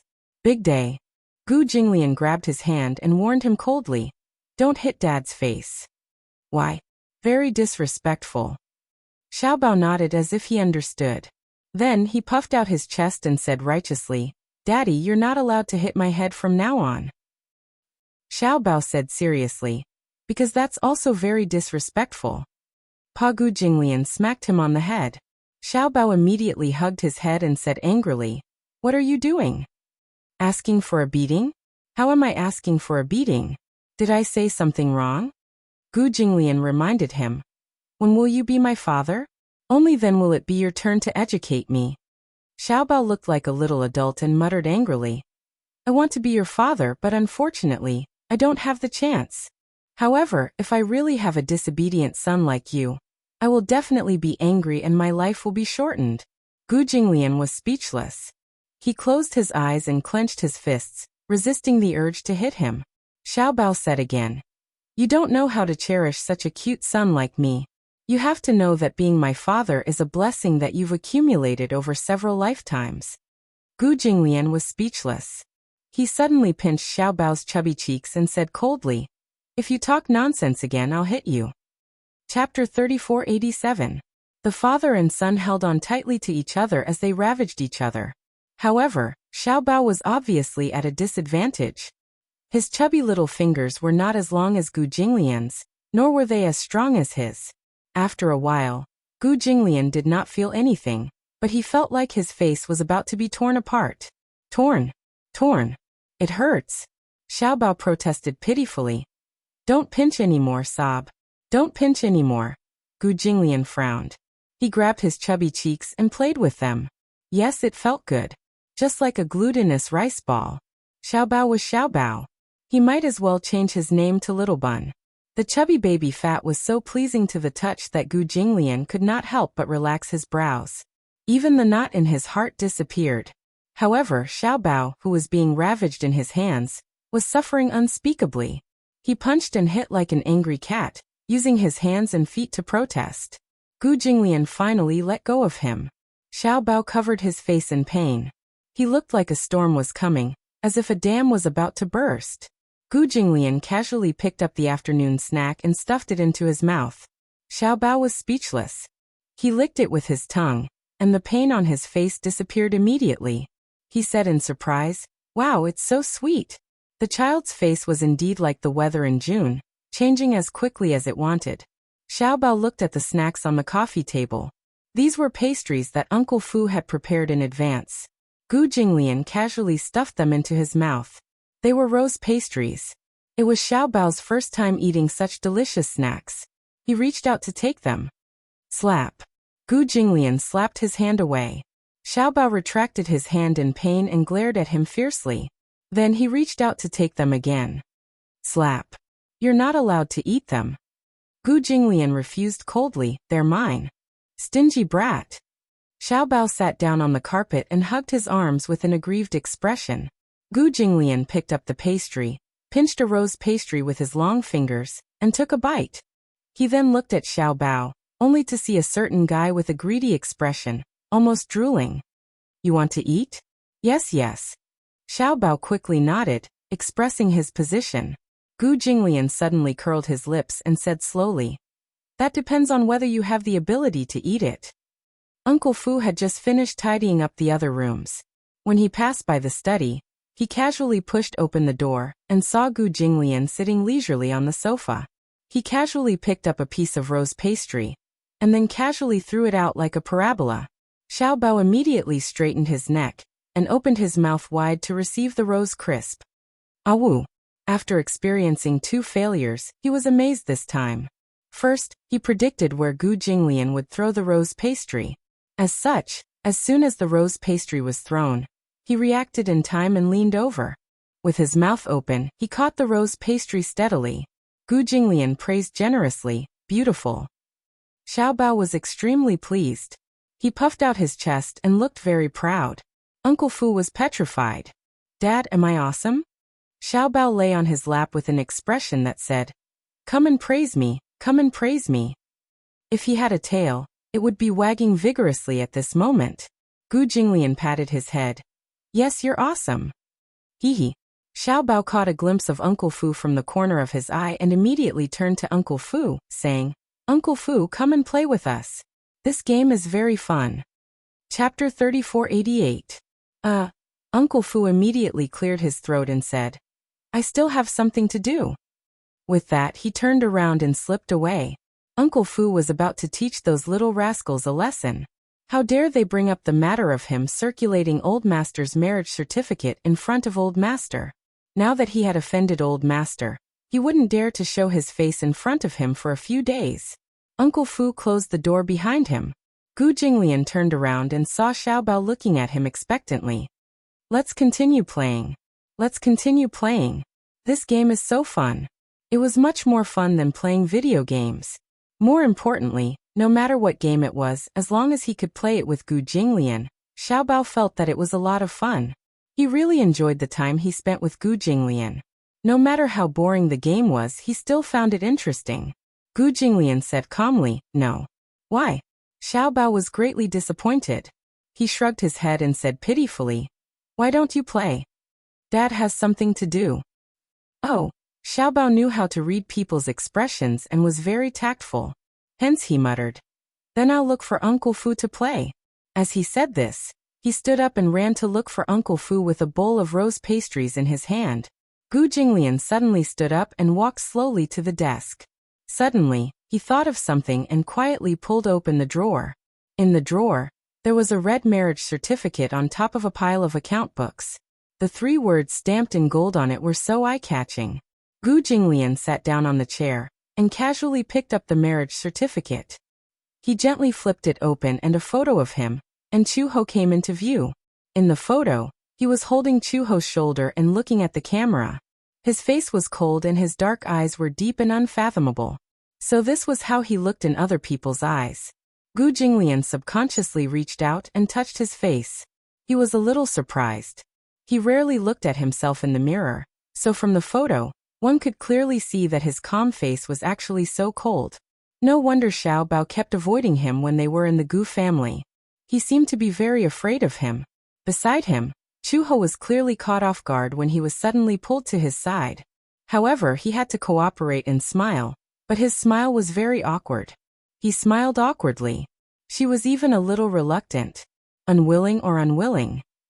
Gu Jinglian could not help but narrow his eyes. His gaze fell on Chu-ho's awkward face in the photo, and he felt inexplicably unhappy. He was so engrossed that he did not notice the footsteps outside the door. Chu-ho had just pushed the door open when he saw Gu Jinglian holding the marriage certificate and staring at it. His lips could not help but twitch a few times. "The marriage certificate is so beautiful."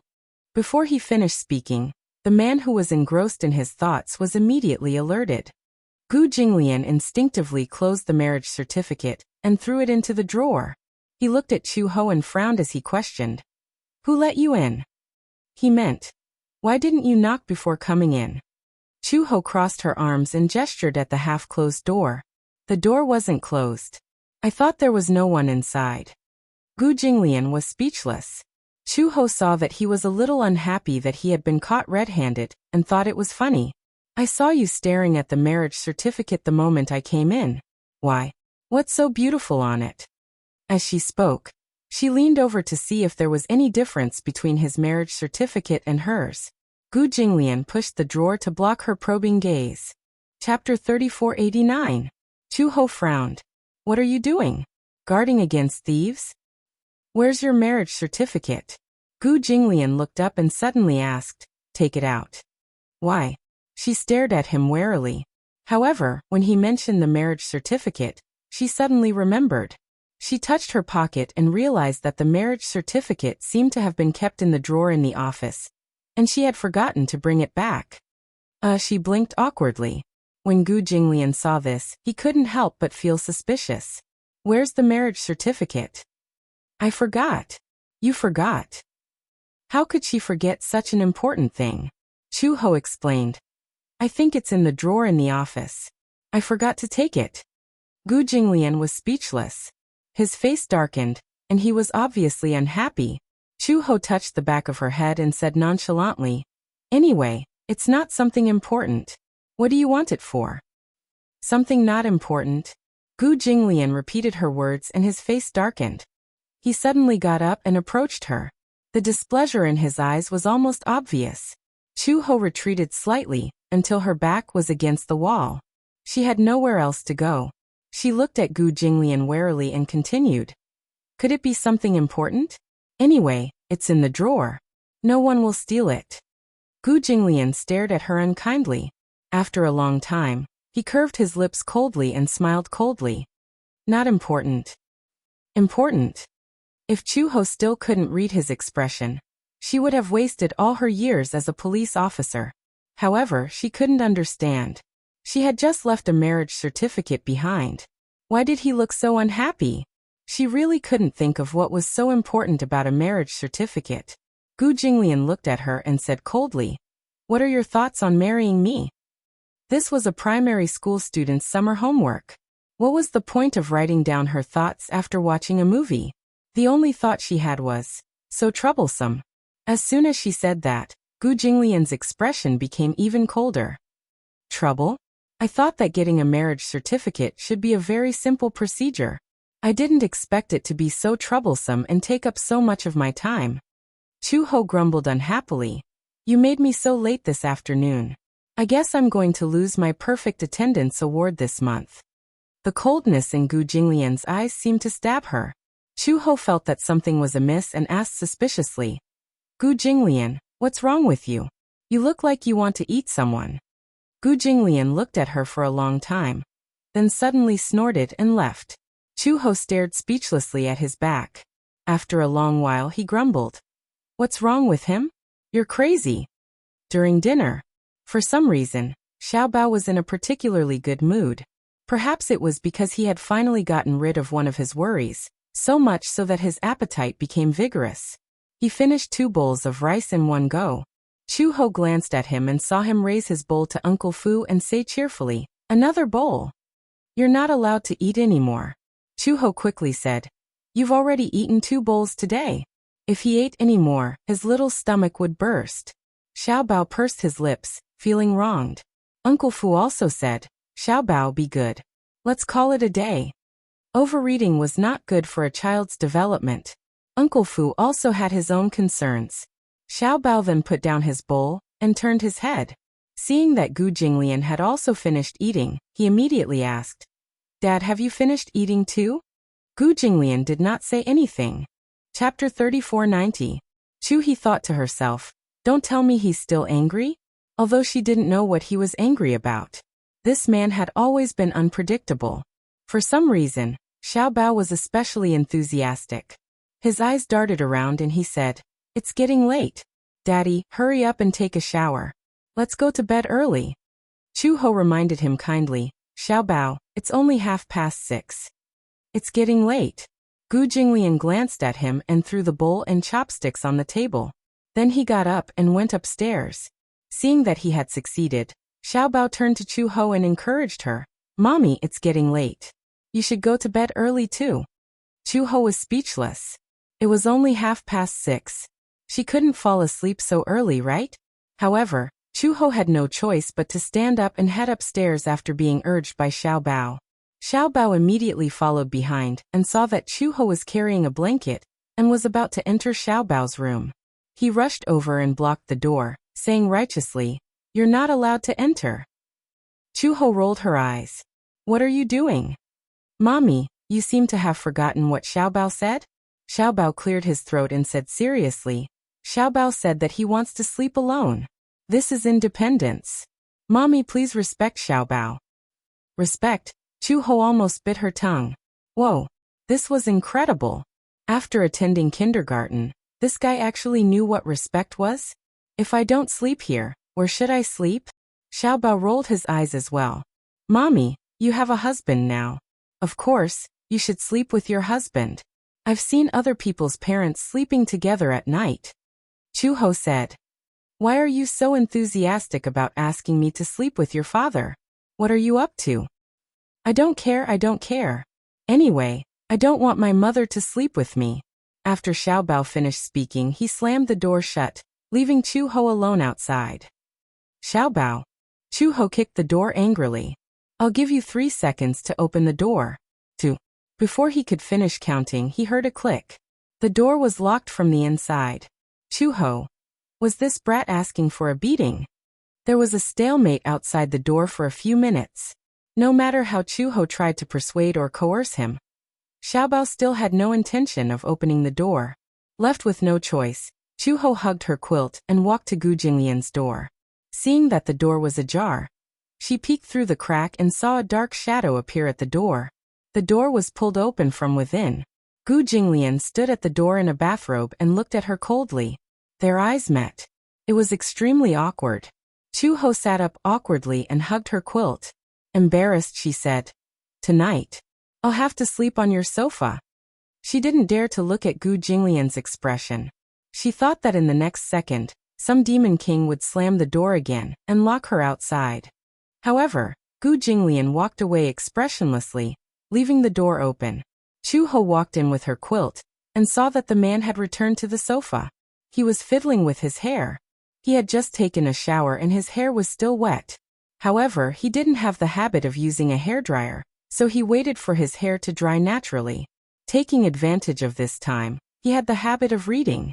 Only then did Chu-he realize that his entire wall was filled with books. Generally speaking, some people's books were just empty shells used for decoration. Chapter 3491. She did not expect him to like reading. Gu Jinglian seemed to have noticed that she was constantly looking at him, and could not help but look up suspiciously. She immediately reacted and retreated to the side. She walked into the cloakroom and started to look for her pajamas. After taking the pajamas, she walked into the bathroom and locked the door.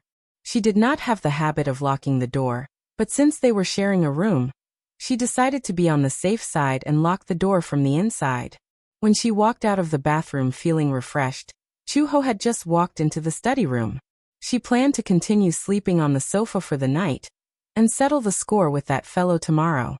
However, she saw Gu Jinglian leaning lazily on the sofa with his arms crossed and his eyes closed. She did not know if he was closing his eyes to take a nap or if he had already fallen asleep. He actually took over her territory. What happened to her sleeping on the sofa? How could he take it for himself just like that? The corners of Chu-ho's lips twitched. She walked in front of him and bent down to size him up. Gu Jinglian. She raised her voice again. Gu Jinglian? Chu-ho stood up speechlessly. It turned out that he had really fallen asleep. However, this man had always been alert. No matter how she called him, he did not wake up. He slept like a dead pig. Could he be pretending to be asleep? Chu-ho reached out and snapped her fingers a few times in front of him.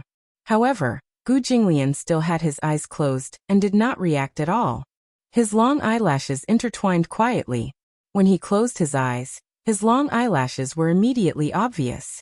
He was actually charming and attractive. He was like a living portrait of a beauty. Chu-ho touched her chin and narrowed her eyes to size him up. Gu Jinglian's facial features were definitely top-notch. However, Chu-ho was not born to be in love. She was also not a member of the Appearance Association. Even if Gu Jinglian had his eyes closed, no matter how shockingly handsome he was, it could not move her at all. She did not even feel a ripple in her heart. She was somewhat face-blind. To be precise, no matter how good Gu Jinglian looked, he was about the same level as Li Xiaofeng. Looking at his sleeping face, Chu-ho only had one thought. His eyelashes were really long. Forget it. If you want to sleep on the sofa, I'll give it to you, okay? Chu-ho muttered to himself. He tossed the quilt over him and turned to walk into the bedroom. Lying on the spacious bed, Chu-ho stretched his limbs, feeling extremely satisfied. God, this bed is too comfortable, right? It was softer than the bed in Xiaobao's room. Gu Jinglian's bed was made of high-quality Simmons mattresses with a full set of memory cotton bedding. The feeling of lying on it was neither soft nor hard. The softness was just right, wrapping around the entire line of his back. It was incomparably fitting. After lying down, he was reluctant to move. Chu-ho stretched out his 10 fingers in satisfaction. She hugged the pillow to her chest, closed her eyes and soon fell asleep. Although she was a light sleeper, she could fall asleep very quickly. It could be said that she had a rather strange physique. Gu Jinglian once commented that sometimes she was as smart as a god, but sometimes she was simple-minded. In just a few minutes, she fell asleep soundly. In the study, a nightlight was on. On the sofa, the man suddenly opened his deep eyes. Gu Jinglian opened his eyes and saw that the wall lamp in the bedroom was still on. He suddenly got up. Chapter 3492. Speaking of this, Gu Jinglian was especially displeased. This woman had always avoided his bed as if she found it dirty, and avoided him like a snake or a scorpion. Was he a scourge or a ferocious beast? Gu Jinglian walked into the bedroom and saw Chu-ho hugging a pillow under the dim light, dominating more than half of the space. This bed was specially custom-made. It was 3 meters wide and 3 meters long. Even such a big bed did not look big enough for her to toss and turn. This woman's sleeping posture was terrible. He gave such an evaluation, walked to the head of the bed, and slowly sat down on his side. The soft bed sank in an instant. Gu Jinglian lowered his head and looked at Chu-ho's sleeping face. His eyes could not help but darken a little. She was wearing pajamas. Because her sleeping posture was too casual, her slender legs were exposed to the air. Her snow-white skin looked like jade porcelain under the wall lamp. Her eyes were tightly shut. On her fair and flawless skin, her eyelashes were black, and her lips were red. Her black hair was scattered on the pillow, but there was a kind of magnificent beauty. She used to be so thin that her cheeks were slightly sunken. However, Uncle Fu had been taking good care of her recently. He fed her fish and meat, and she had finally put on some weight. Her palm-sized face was not as thin as before, and she looked haggard.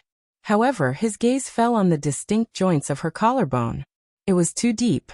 This meant that she was still a little too thin with her current appearance. Chu-ho closed her eyes quietly, and let out soft breathing sounds that were almost inaudible. She slept peacefully, so her beauty at that time could be seen without any hindrance. Gu Jinglian's eyes could not help but darken a little. His body actually reacted a little. How long had it been since he had a woman? Looking at her like this, it was as if some kind of consciousness was quietly awakening. Gu Jinglian could not help but reach out and gently push the hair hanging on her neck to the side. When his cold fingertips touched her skin, Chu-ho shuddered and suddenly opened her eyes.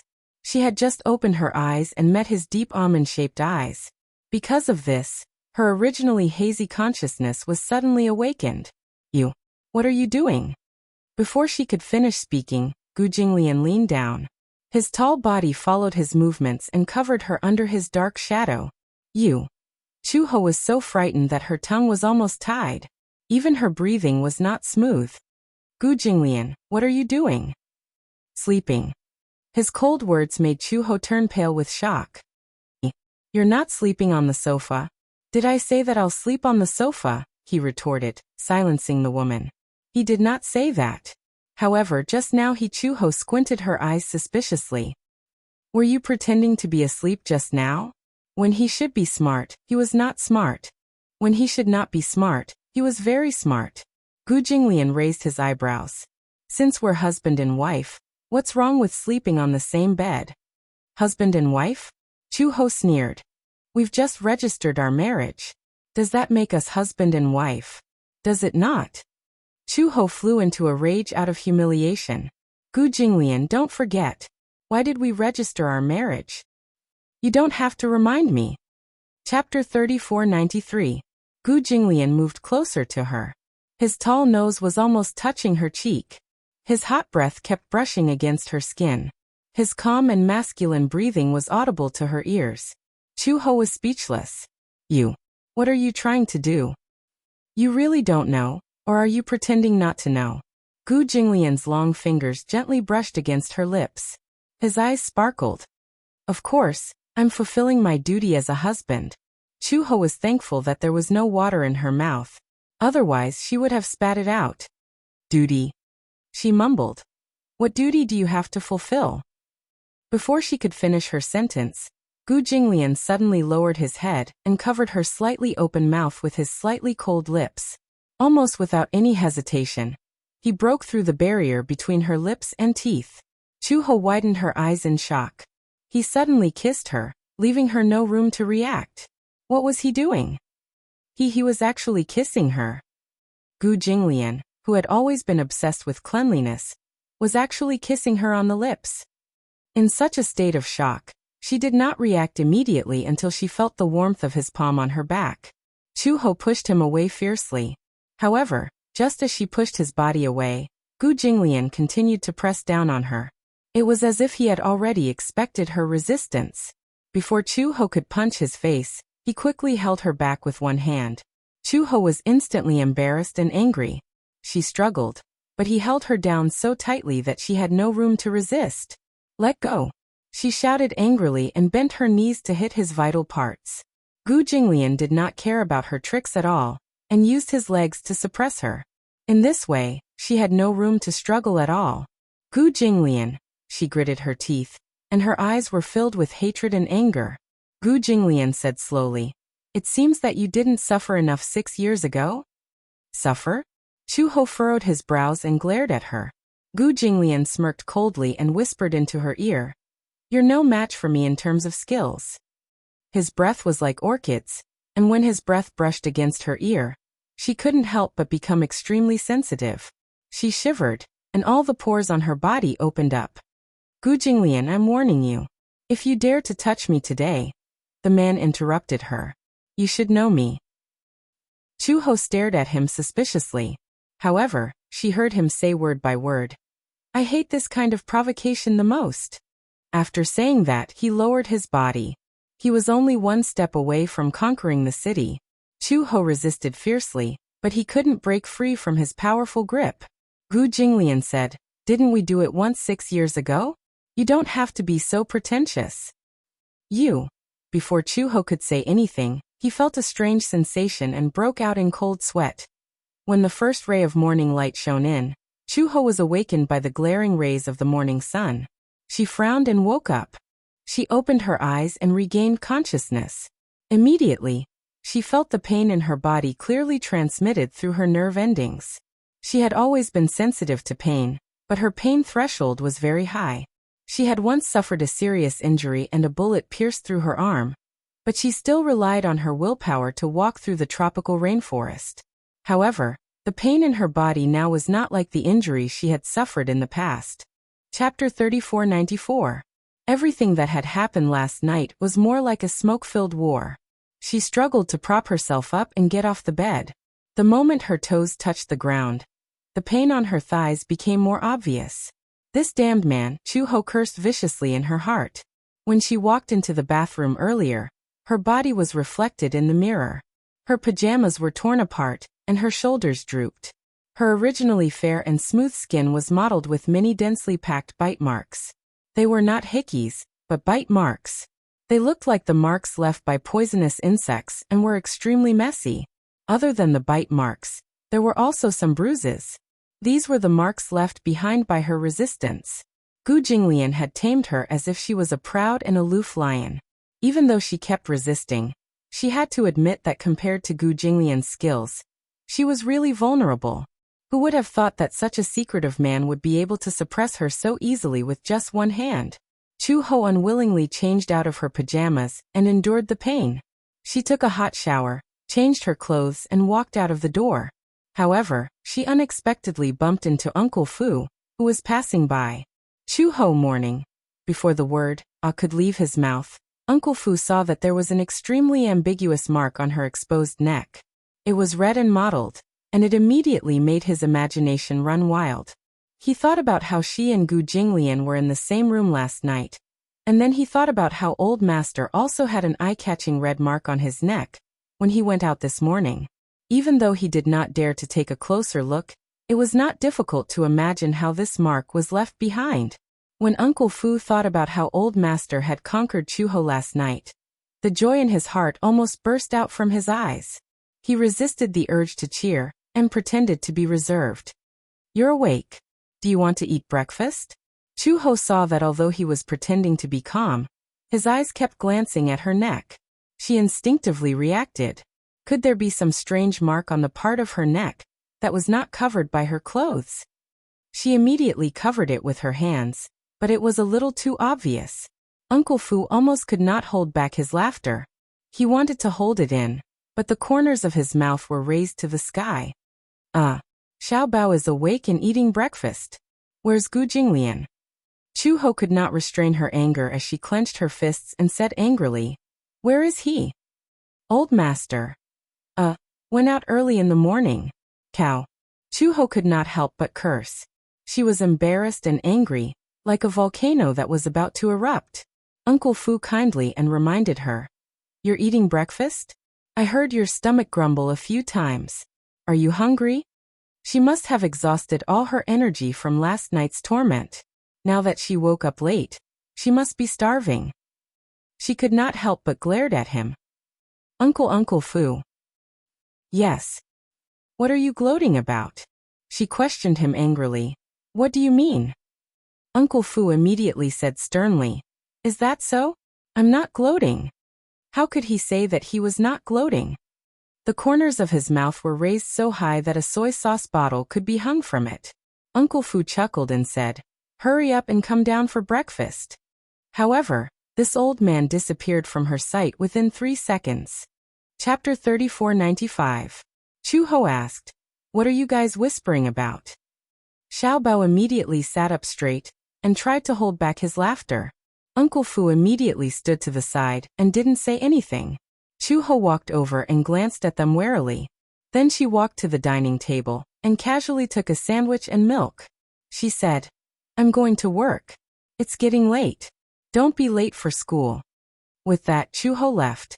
Just as she left, Xiao Bao stood up excitedly and said to Uncle Fu, "Really?" "Of course it's true," Uncle Fu said happily. "Who knows, maybe your mom will give birth to a little brother for you soon." When Xiao Bao heard this, he didn't feel too good about it. Uncle Fu looked at his expression and saw that he was reluctant. He was a little surprised and asked, "What's wrong?" "Xiao Bao, aren't you happy that mom is giving you a little brother?" Xiao Bao said unhappily, "I want a little sister." "A little sister?"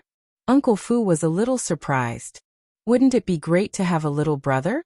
That way he can play with you. I want a little sister who's as cute as Shang." Xiao Bao pouted and said, "A little sister would be so cute." When Uncle Fu heard this, he said, "It doesn't matter if it's a little brother or a little sister, I'll like them both."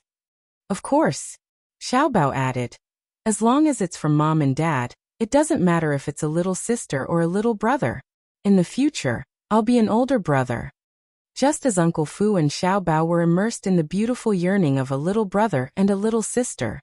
Before going to work, Chuho went to the pharmacy to buy a morning-after pill. She drank the bottle of purified water that she had bought.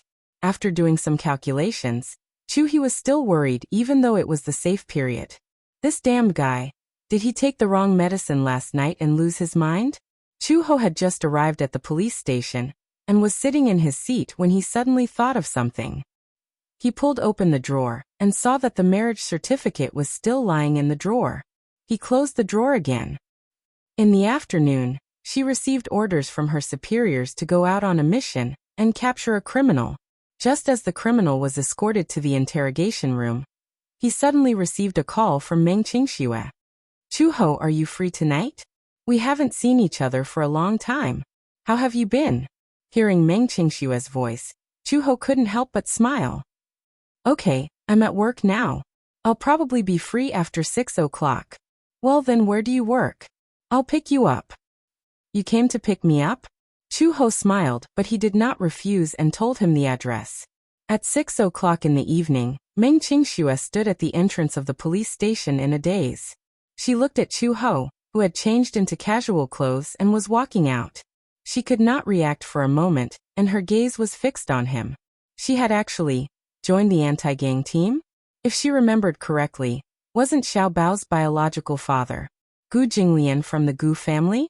His father was in charge of the gang and his mother was in charge of the anti-gang team. Wasn't this too extreme?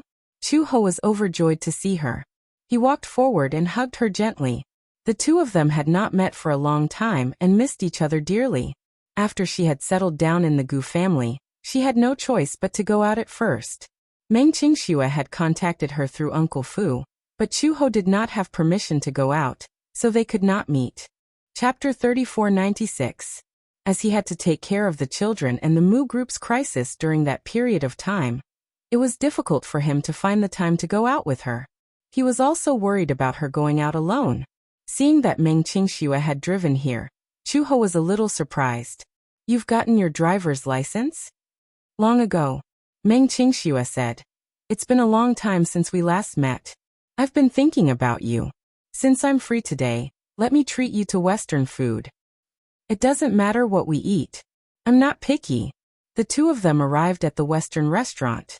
Meng Qingxue had booked a private room early in the morning, and only then did they take their seats. Meng Qingxue suddenly took out a stack of envelopes from her bag and handed them to her. "This is... Have you forgotten?" Meng Qingxue laughed. "During our time in Yan City, I've been staying at your place and eating your food. It's a total of more than 20,000 yuan, not a cent more or less." Chu Ho could not help but feel a little touched. It was rare that she still remembered this. Chu Ho opened the envelope. There was a total of 25,000 yuan in it. She did not refuse and accepted it. Meng Qingxue started chatting about the recent situation. Ever since Song Enya's incident, the Muse and the Songs had cut ties. Since then, because of the company's affairs, Mu Linfeng fell seriously ill and was bedridden. Since then, Mu Yanqing had officially taken over the Mu Group. Although Mu Yanqing was not as good as Mu Yaja in this aspect, he was still from the Muse. Although he was not as outstanding as Mu Yaja, he still managed the company well. Mu Yanqing was not confident, but Meng Qingxue had been quietly by his side, encouraging him. In order to fight for his dignity, Mu Yanqing was determined to make a name for himself. Although the Mu Group was not as good as before, it still faced many crises during this period of time. Its capital chain was broken, and shareholders kept withdrawing their shares. At one point it was in danger. Now the Mu Group was at least standing firm. Although it was not as good as before, and there were still many people who were pessimistic about it, Mu Yanqing devoted himself to his career and maintained the Mu Group's original state. This was already very difficult. After 10 months of pregnancy, Meng Qingxue gave birth to an adorable son for Mu Yanqing. Her son looked more like her. He had delicate features and fair skin. He was very cute. Mu Yanqing named him Mu Wenqi. Meng Qingxue showed Chu Ho a full moon photo. After becoming a mother, Meng Qingxue's greatest joy every day was being with her baby. She wasn't the kind of person who especially liked to show off her baby in her circle of friends. She just felt that it was cute and took pictures of it herself. She even saved it on her phone. At this moment, the little guy was still young, but he had already learned how to walk. Unexpectedly, after the two of them parted, in the blink of an eye, the little guy who had been obediently staying in her stomach had already learned how to walk. Chu Ho could not help but feel deeply moved. Meng Qingxue added, "I've always been thinking about Xiao Bao.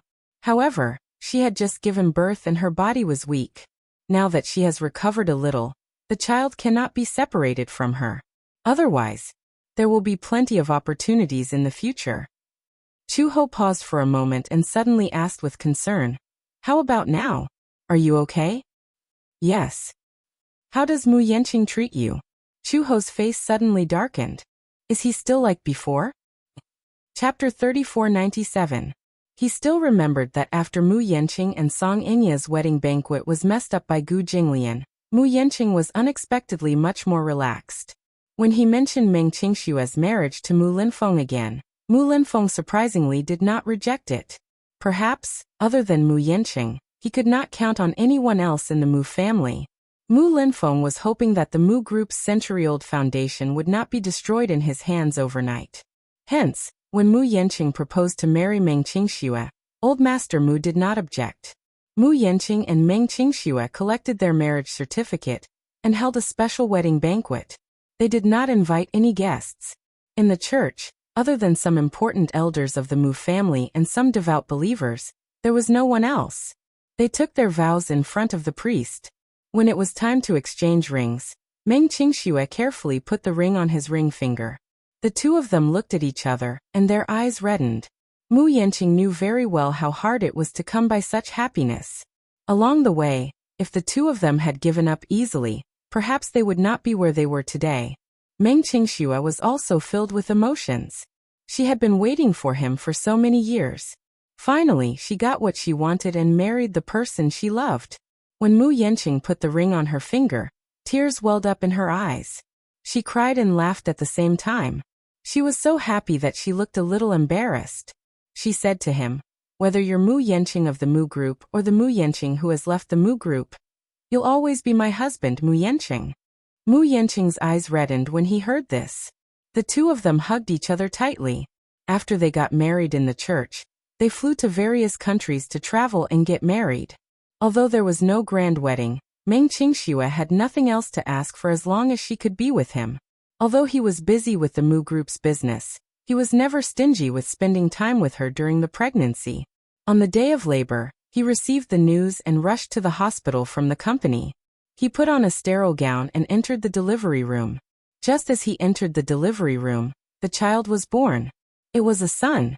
To Mu Yanqing, whether it was a son or a daughter, he would like them both. This was their first child. In the future, they might have a second one. However, this child came with twists and turns, and almost died prematurely. Mu Yanqing's heart was filled with countless emotions as he held the child in his arms. After giving birth to the child, Mu Yanqing bought a villa and registered it under Meng Qingxue's name as compensation for the hardships she went through during her pregnancy. This was also his promise to her. Meng Qingxue did not care about these things, but Mu Yanqing said, "This house will be our home in the future. No matter what, this will always be your harbor." After having a child, Mu Yanqing's careerism was stimulated. No matter what, Mu Yanqing would still spare a day every weekend to accompany him. After the breastfeeding period, Meng Qingxue wanted to find a job, but Mu Yanqing did not allow it. Firstly, although the child had passed the breastfeeding period, he still needed someone to take care of him. Although she had hired a nanny, she was not as close as a mother. Secondly, even if Meng Qingxue worked, the few thousand yuan she earned a month could not compare to the money he earned in the blink of an eye. He would work hard to manage his career and give her something to rely on. However, with the arrival of the child, his concept of family was awakened. Therefore, to him, family became more important than his career. Chapter 3498.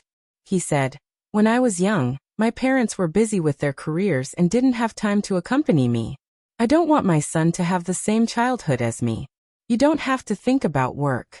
Raising you and our son is my career. Your career is to take care of the family." Meng Qingxue was touched. Mu Yanqing was not good at expressing himself, but she understood what he wanted to express. He pitied her and did not want her to work hard. He was already very busy with work, so he hoped that she could take his place and spend more time with their son. Although the two of them would occasionally bicker, even their daily bickering was filled with happiness.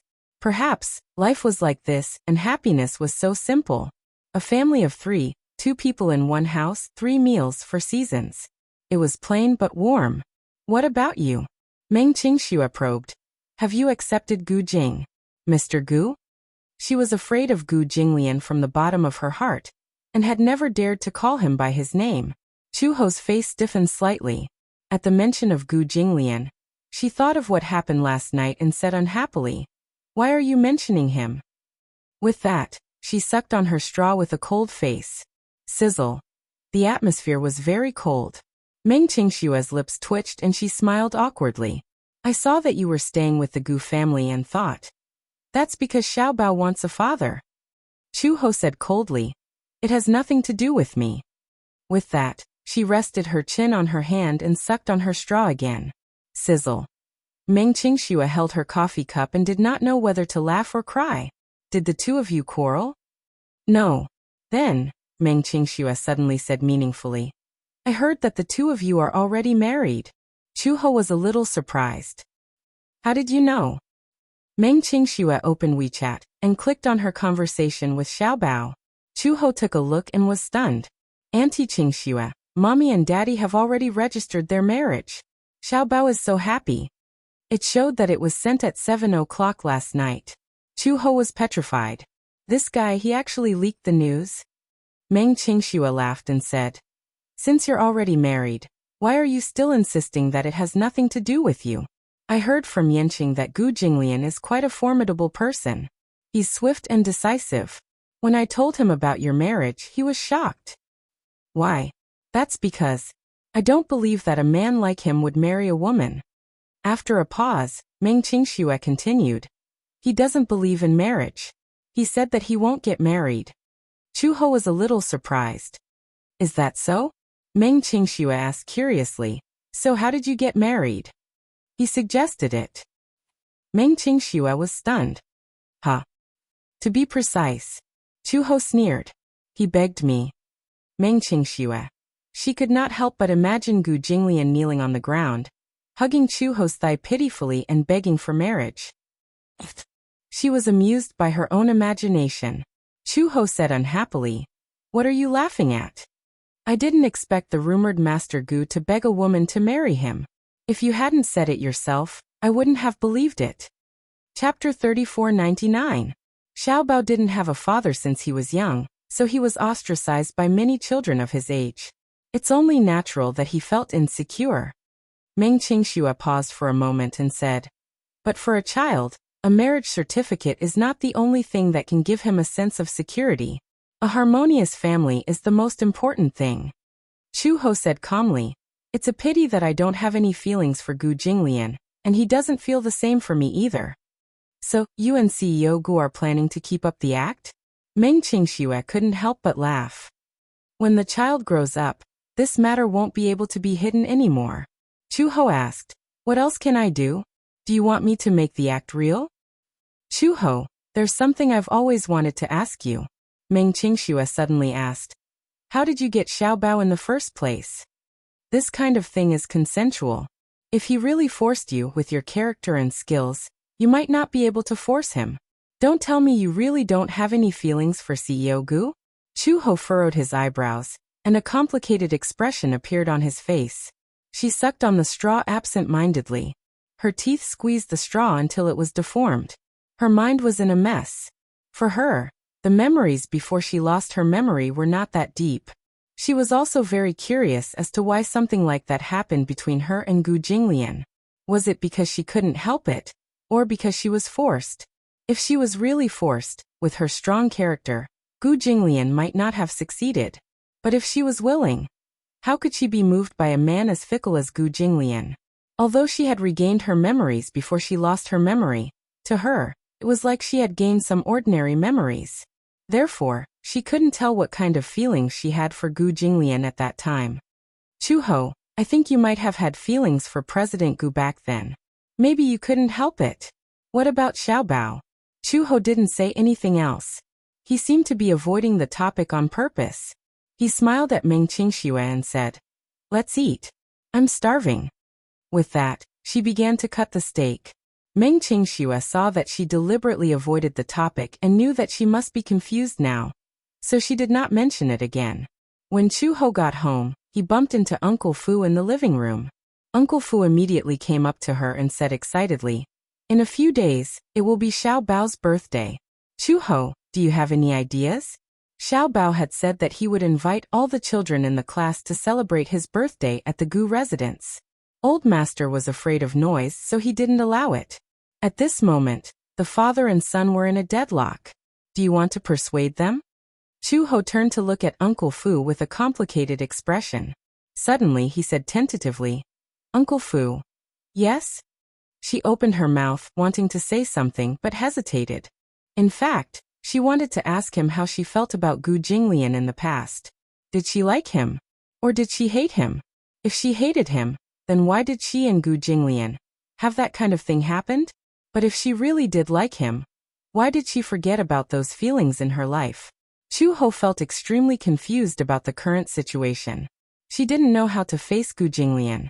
As for Xiao Bao's vision of a harmonious family of 3, she didn't know what to do. It wasn't that she didn't want to.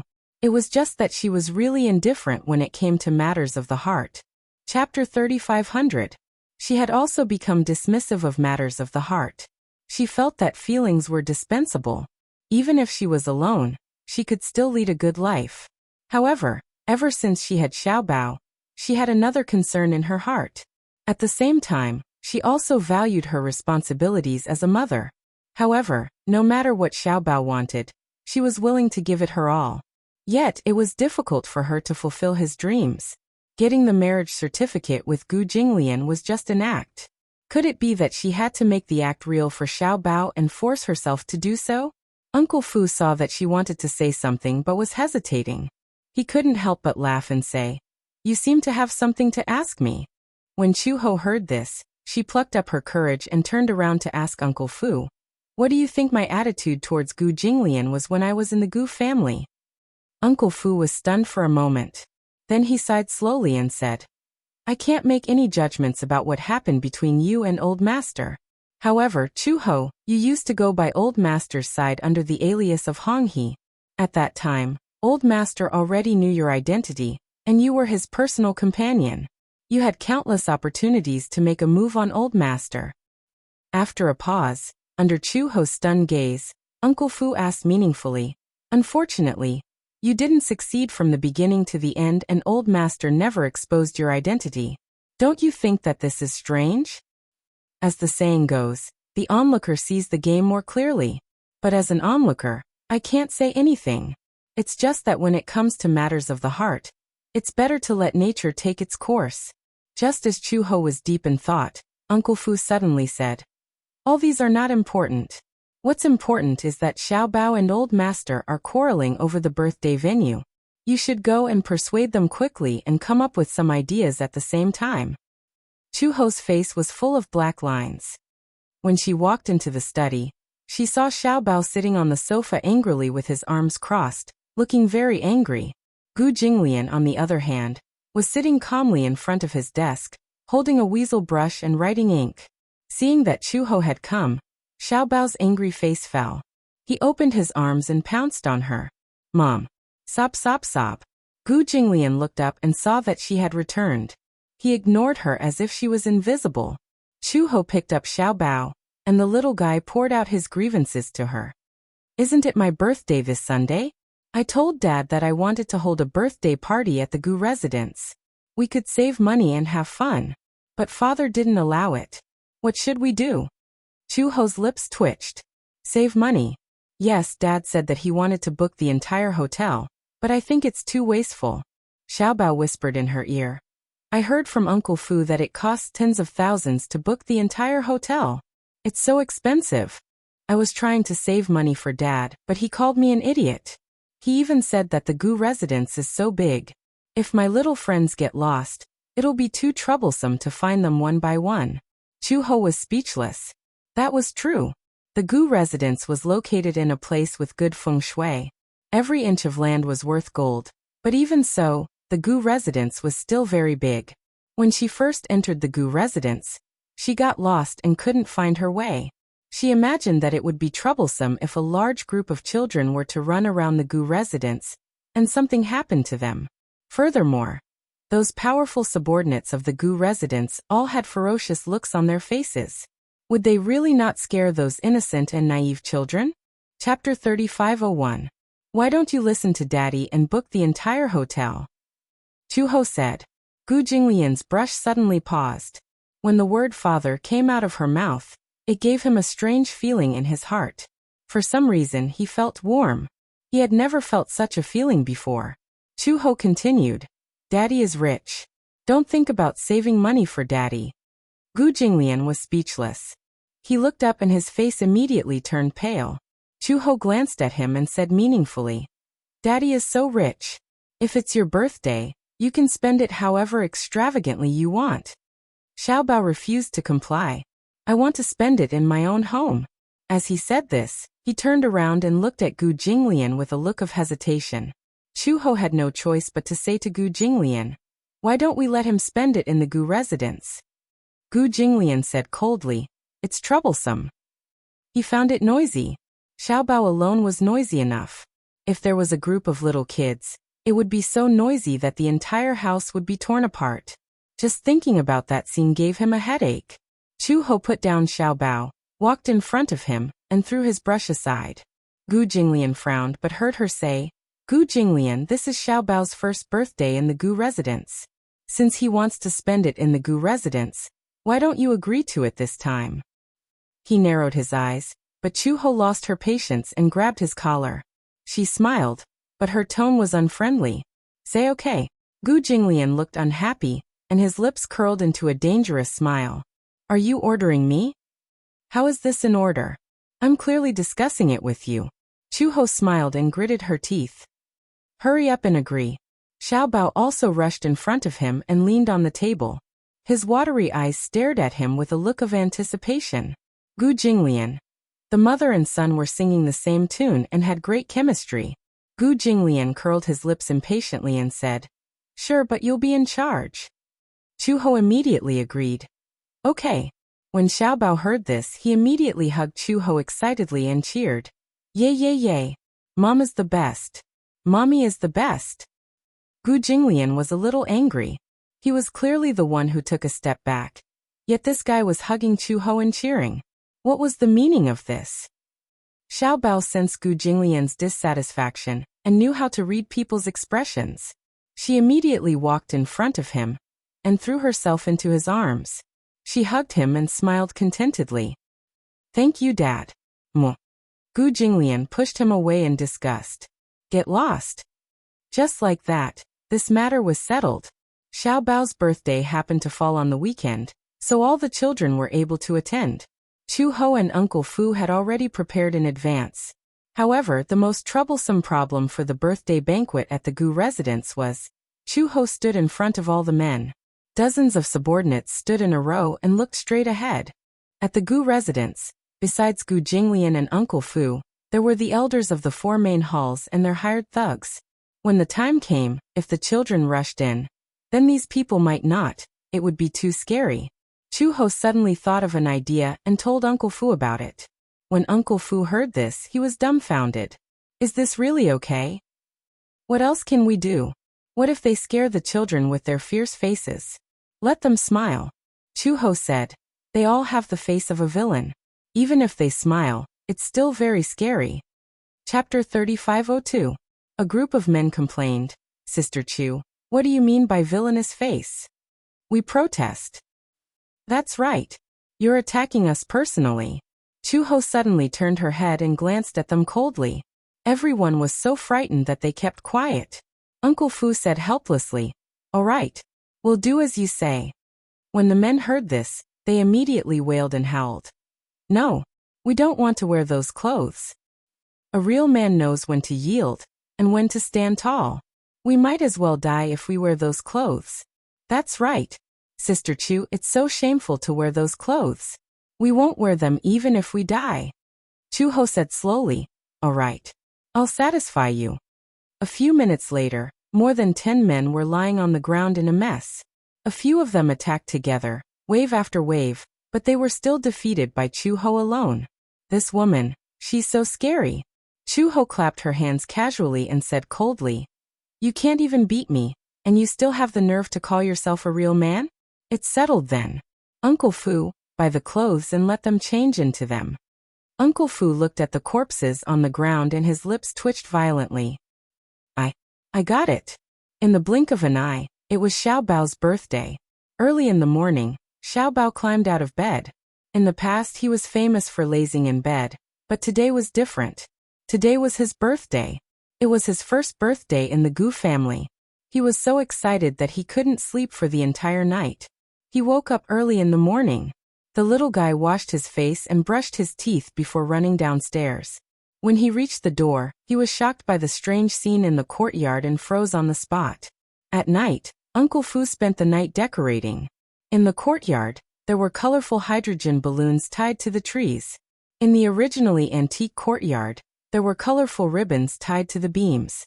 A person wearing a Doraemon costume floated in front of him and said with a resentful voice, "Good morning, young master."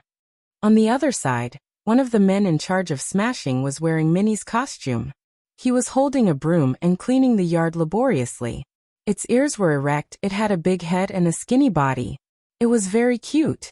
However, it was hard to imagine that the person wrapped in the costume was a ferocious man. In the courtyard, the group of thugs had already changed their clothes in advance. Although they were unwilling, Uncle Fu threw the costume to them, and they obediently put it on.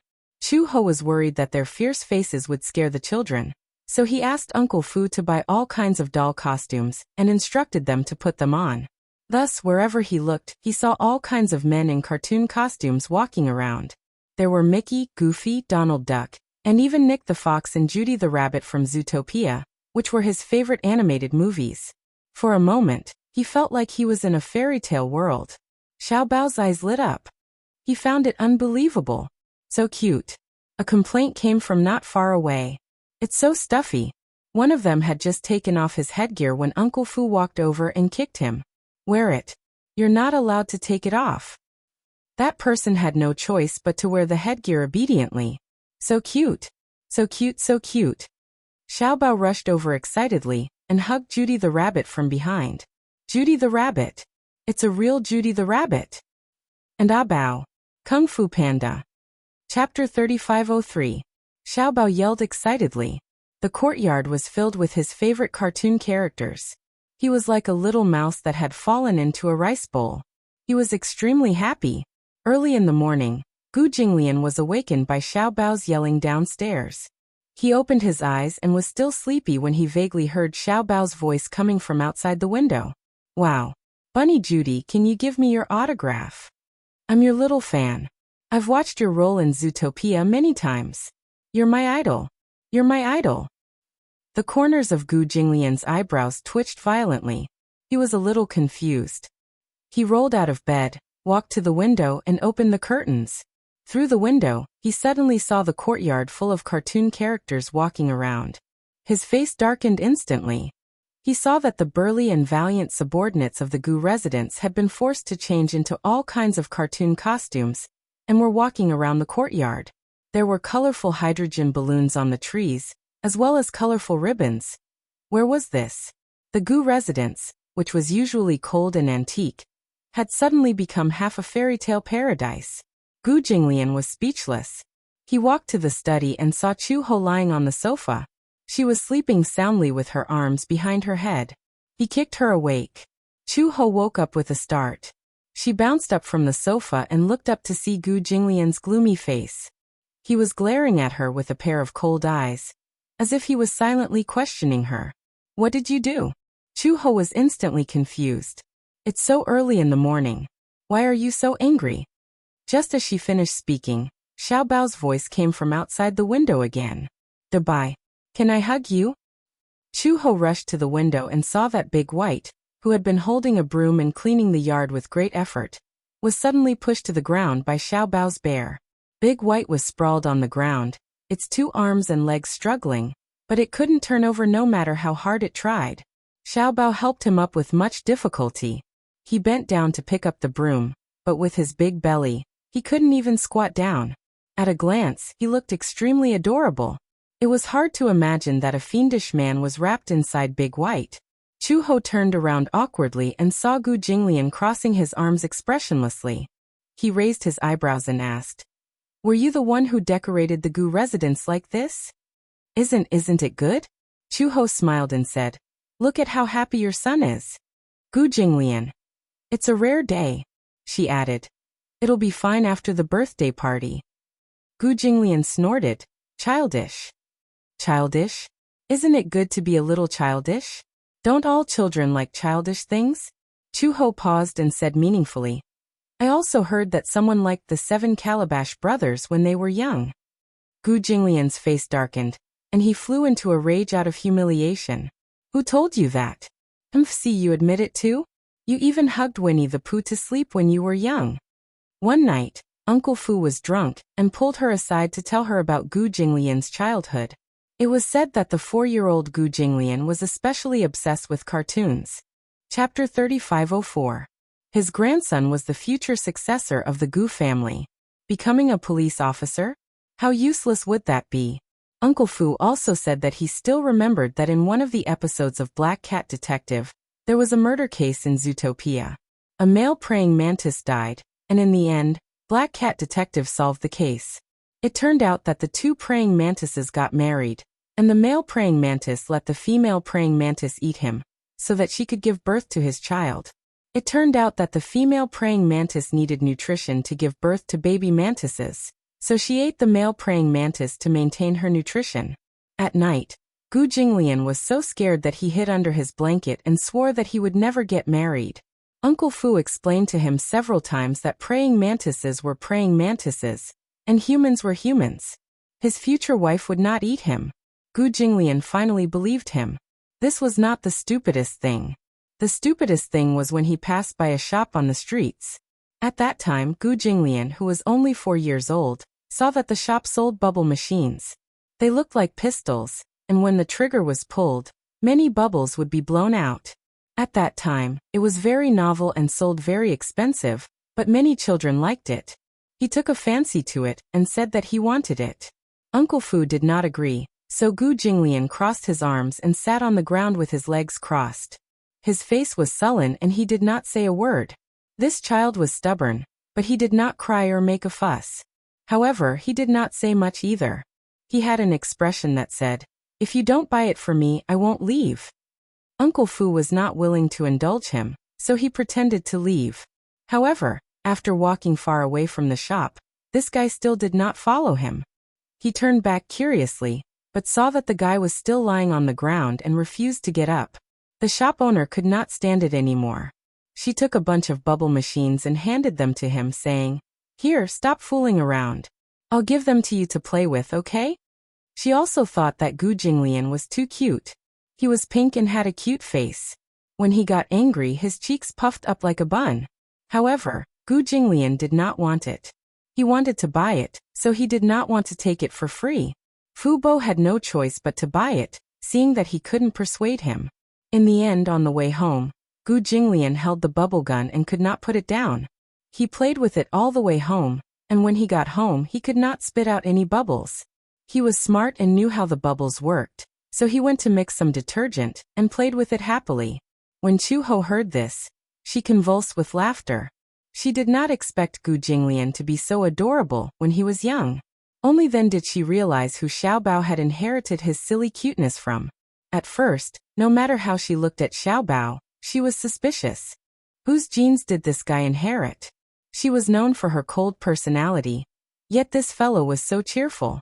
Most importantly, he was also very stupid. Sometimes he would be moved to tears just by watching cartoons. Now she knew that Xiaobao was indeed Gu Jinglian's biological son. Chu-Ho walked up to him and squinted at him. "Tell me, why were you so cute when you were young?" At the same time, she felt that it was unbelievable. If Uncle Fu had not mentioned it unintentionally, she would not have imagined that Gu Jinglian was so adorable when he was young. In her impression, Gu Jinglian must have been a bully when he was young. He must have been domineering and unreasonable. Otherwise, he would have been like a little old man with a sullen face and would not play with the other children. She did not expect him to be as childish as the other children. "Shut up." Gu Jinglian's face strangely flushed red. He turned around and snorted coldly. This was obviously awkward. He gritted his teeth secretly. This Uncle Fu was using his past to talk about things again. His mouth was not reliable at all. Chapter 3505. Chu-Ho walked in front of him again. "Don't be shy. Who doesn't have a childhood? Look, didn't you like those things when you were young? It's Xiaobao's birthday today, so just let him be." Gu Jinglian said expressionlessly, "Do as you wish." After saying that, he left with an ashen face. In the morning, many parents sent their children over. At first, many parents were worried. After all, Xiaobao's parents were not to be trifled with. If their children were to be naughty in front of them and offend them, they might follow in Li Xianlai's footsteps. However, they were on tenterhooks the entire journey. When the car stopped at the entrance of the Gu residence and they got out of the car, they saw a figure in a costume standing at the entrance to welcome the guests. When the children saw it, their eyes lit up. Oh my God! It's Big White! Big White from Superpower Marine Corps. The children all surrounded him, as if they wanted to pounce on him. The parents were also stunned. Who would have thought that the birthday party at the Gu residence would be so different from what they had imagined? This time they were relieved. However, this birthday party was too different. The birthday party that they had imagined was probably what they had imagined, with the entire hotel booked. When they first heard that it was being held at the Gu residence, they were still wondering how big the Gu residence was, and if it could accommodate a class of children. When they reached the entrance, all the parents who came to send their children were stunned. Wasn't this 2F** king big? It was just like the mansions of the wealthy in ancient times. Just walking through the entrance and seeing the winding corridors, as well as the huge garden and courtyard, they were scared out of their wits. They sucked in a deep breath and only let it out when they left the Gu residence. It was 2F** king big. Many parents got lost in the winding corridors. He was indeed rich and overbearing. This piece of land was one of the most expensive in the entire capital. It could be said that every inch of land was worth an inch of gold. Rumor had it that if this land was taken over by the government, it would definitely cost at least 300,000 yuan per square foot. According to their estimation, the entire Gu residence could no longer be measured in square feet. It was more appropriate to use the unit mu to measure it. Comparing oneself to others is really infuriating. Many parents sighed with emotion. They had been working hard since they were very young. After working hard, they finally managed to buy a condominium that was 100 square meters. In the capital, this was considered a standard for the wealthy. Many of them relied on their ancestors' real estate. The main government had demolished 2 houses. Otherwise, with the current housing prices, which were easily tens of thousands of yuan per square meter, and the central area was hundreds of thousands of yuan. How could they afford it?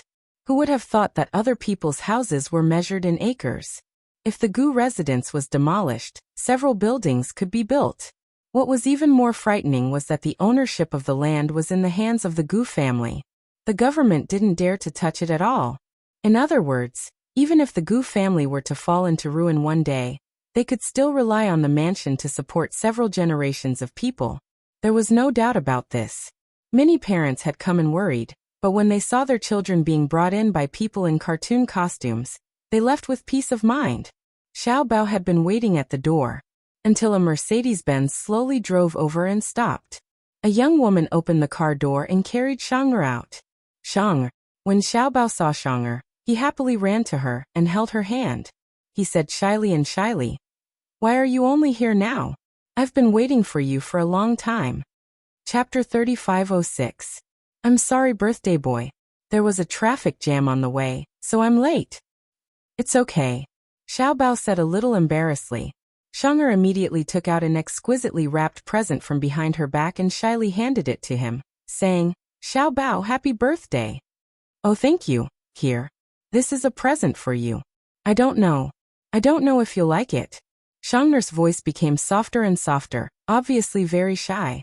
However, Xiao Bao seemed very excited and said expectantly, "Can I open it?" "Now," Shang'er said. "You can open it if you want, but if you don't like it, don't be angry."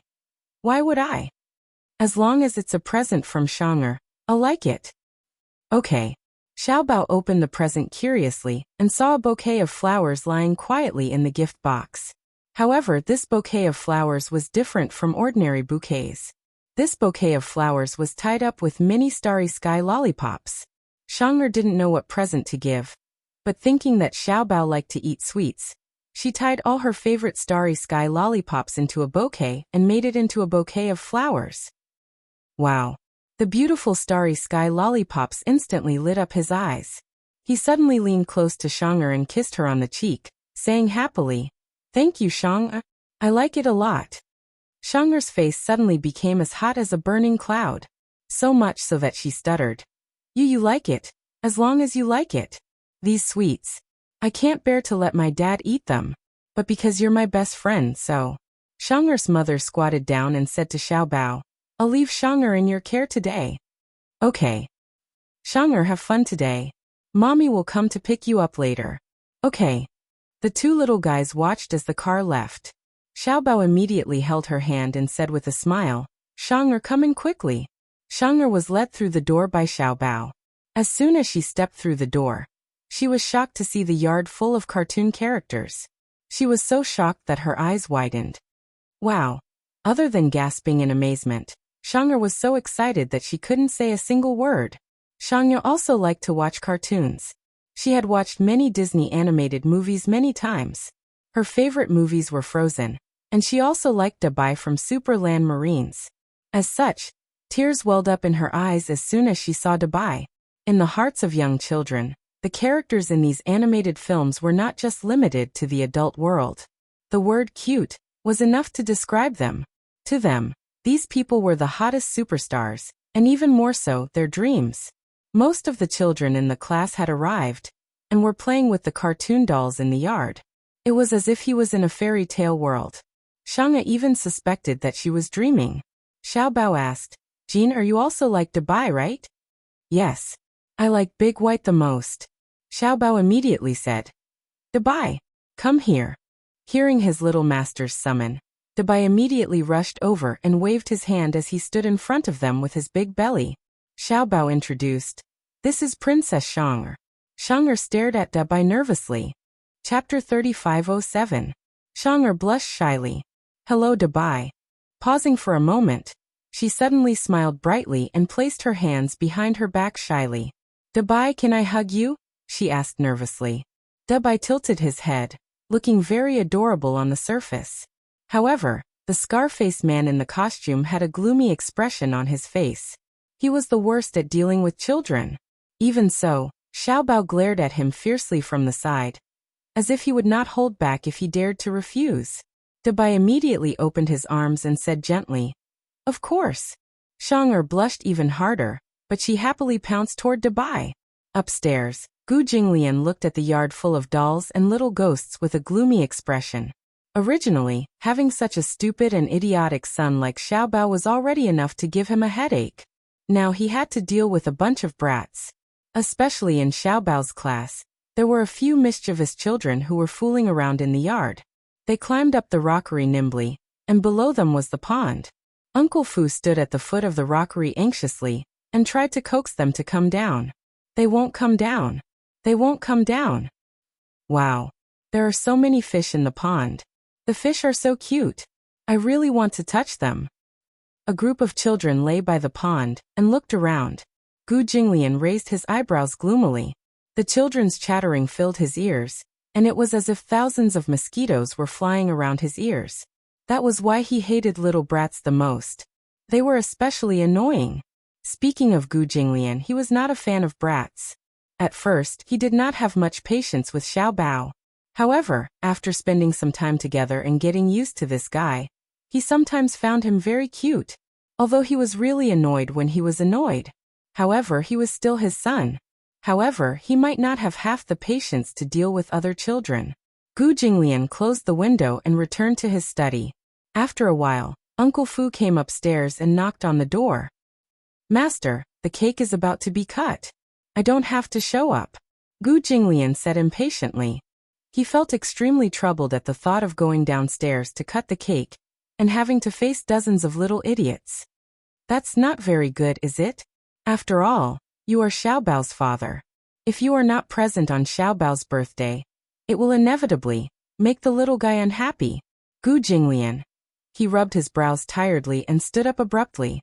10 minutes later, Gu Jinglian appeared downstairs and happened to bump into Chu He pushing the 3-tiered cake pagoda into the dining room. The cafeteria was very big.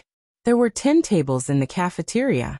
4 children sat at one table while Little Treasure and Shang'er sat at another table. The table was filled with sumptuous dishes, fruits, desserts, and all kinds of delicacies. However, the children did not care about it at all.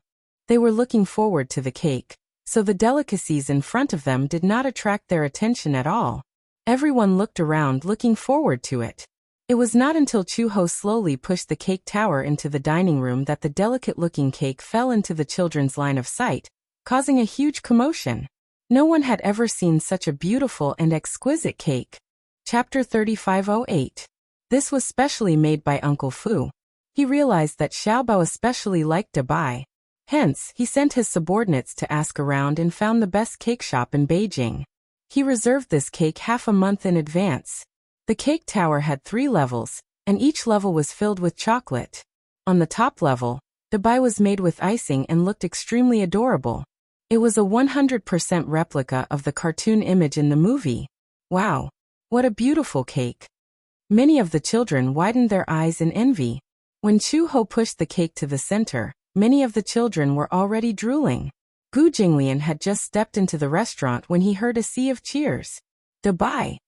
What a beautiful cake! I want that Dabai! Gu Jinglian's head was about to explode from the noise. Chu-ho immediately said, Xiaobao, why aren't you coming up? It's almost time to share the cake. Xiaobao had just walked over and started looking for a knife and fork. Uncle Fu immediately stopped him and said, Xiaobao, you haven't sung the birthday song yet. Oh right. The birthday song. Shang'er stood up and turned around. Let's sing the birthday song for Xiaobao. Okay. The children who were eager to eat the cake were surprisingly cooperative. They clapped their little hands and the sound of clapping could be heard. Happy birthday to you. Happy birthday to you. Happy birthday to Xiaobao. Happy birthday to you. Clap, clap, clap. The sound of hands clapping.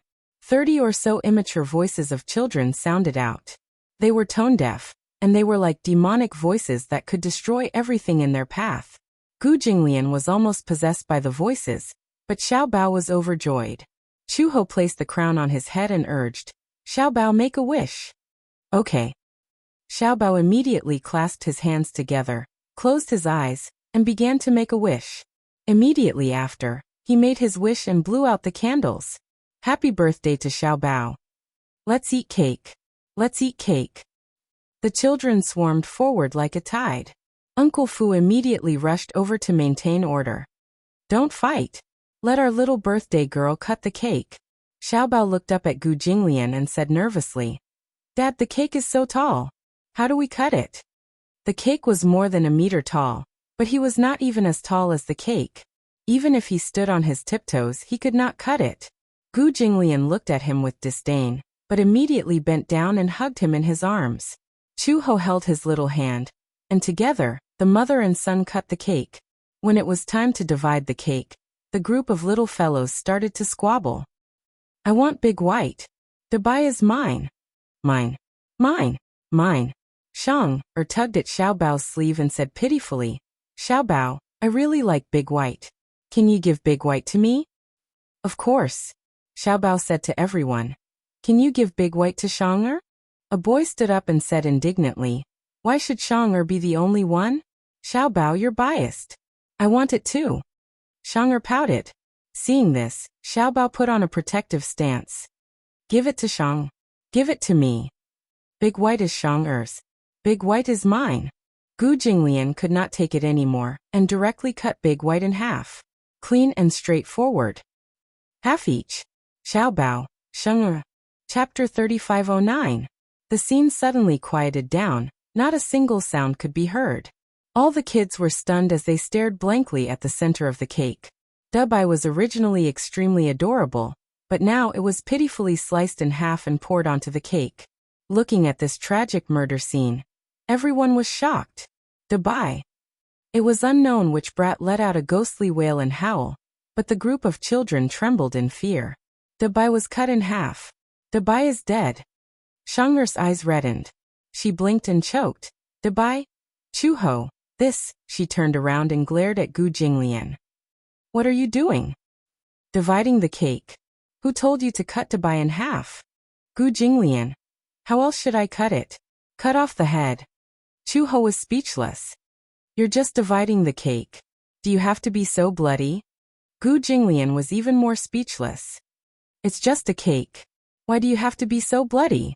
Seeing the children huddle together and yell, Gu Jinglian and Chu-ho started arguing again. Uncle Fu immediately put on disposable gloves and began to remedy the situation. He lifted the two halves of Dabai and smeared some cream in the middle. However, the two halves were barely glued together. He broke out in cold sweat. Okay. Since Xiaobao is our birthday boy today, let's give Dabai to him, okay? The group of children regained some energy. Uncle Fu placed the repaired dabai on Xiaobao's plate. Xiaobao held the plate in his hand and walked to Shang'er. He said shyly, "Shang'er, you like dabai the most. I'll give you dabai, okay?" Shang'er nodded with red eyes and immediately smiled through her tears. Uncle Fu began to divide the cake.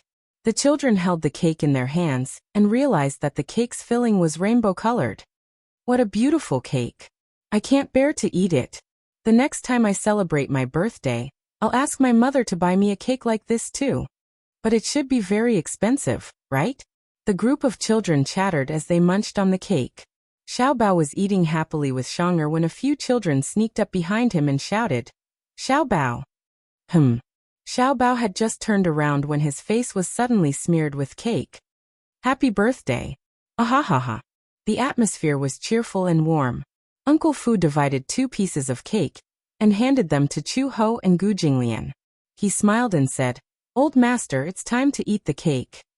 "I'm not eating. I know you don't like to eat cake, but today is Xiaobao's birthday. This cake must be eaten." Only then did Gu Jinglian take it. When Xiaobao saw Gu Jinglian, he couldn't help but want to tease him. He smeared the cake on both his hands and sneaked behind Gu Jinglian. He giggled and said, "Daddy." Gu Jinglian had just turned his head when he saw Xiaobao reaching out his 2 little paws that were smeared with cream and waving at him. Almost instinctively, Gu Jinglian slapped the cake in his hand onto Xiaobao's face. The tray gradually slid down. Xiaobao stood there in a daze. His face was smeared with cake and was unrecognizable. "Chu Ho! Uncle Fu!" The children immediately roared with laughter. "Ha ha!" Xiaobao howled. "Daddy is a big baddie." Chapter 35:10. Chu Ho couldn't help but laugh. Even though she tried to restrain herself, she still couldn't help but laugh out loud. She had seen fathers who cheated their sons, but she had never seen a father who cheated his sons like this. Ah! She was halfway through her laughter when Gu Jinglian took the cake and pressed it against her face. Chu Ho couldn't laugh anymore. Cream covered her face, and when she breathed, she inhaled the cream into her nostrils. Chu Ho opened her eyes in embarrassment. Only a pair of dark eyes could be seen on her face that was covered in cream. She looked extremely embarrassed. Xiaobao and Chu Ho looked at each other with a sense of empathy. Gu Jinglian looked at the mother and son. His originally cold face cracked, and he broke into a smile. His lips curved into a smile. For some reason, his smile was brighter than the sun outside the window. It was as if the whole world was glowing. He was born handsome, but he was usually unsmiling and had a very cold and serious face. She also rarely saw him smile. Even though he would occasionally curl his lips into a cold smile, it was enough to send chills down people's spines and make them shudder. However, his smile now was a smile from the bottom of his heart. It was as bright as the galaxy. It turned out that a man could be so charming when he smiled. He was a little dazed. It was Xiaobao who reacted immediately. He pointed at Gu Jinglian in surprise and said in disbelief, "Dad is smiling." It was also his first time seeing Gu Jinglian smile, so he was extremely excited. Gu Jinglian awkwardly regained his cold expression and glared at him with a sullen expression. Xiaobao immediately felt wronged and said, "Dad, you look good when you smile. Why are you always like an old man? You should smile more." "Shut up." Gu Jinglian suddenly stood up and said, "I'm going back to the study." With that, he turned around, his cold expression returning, and quickly left. Chu Ho and Xiaobao looked at each other and smiled tacitly. "You naughty brat." Chu Ho lovingly scratched the bridge of his nose. Xiaobao was about to throw himself into her arms. "Don't come over." Her alarm bells rang, but before she could dodge, Xiaobao had already thrown himself into her arms and rubbed the cake on her face all over him. Xiaobao. When the children saw this, they were also infected by the warm and happy atmosphere and laughed. In the afternoon, the children were tired from playing and settled down a lot. At 4 o'clock, parents came to take their children home one after another. Even when it was time to go home, many children were still reluctant to leave. They stood at the door and reluctantly said goodbye to Xiaobao, obviously reluctant to leave. Many children saw their parents and excitedly described the interesting things that happened that day to them. At 6 o'clock in the evening, all the children except Shang'er were taken home. Xiang was tired from playing and fell asleep in the guest room while hugging Xiao Bao's big bear. However, gradually Xiang's mother still didn't appear until night fell. Chu-ho couldn't help but worry. She called Xiang's mother several times, but her phone was turned off. When Xiang woke up and saw that her mother still hadn't appeared to pick her up, she was a little unhappy. Although she also liked Xiao Bao's house very much and wanted to play for a while more, her mother still hadn't appeared at this late hour, so she couldn't help but feel a little helpless. When Chu-ho walked into the guest room, Xiang went up to her worriedly and asked nervously, "Did you get through to Mom's phone?" "No." Chapter 35:11. Chu-ho explained, "It's turned off. Maybe it's out of battery." "What's going on? Why is it turned off?"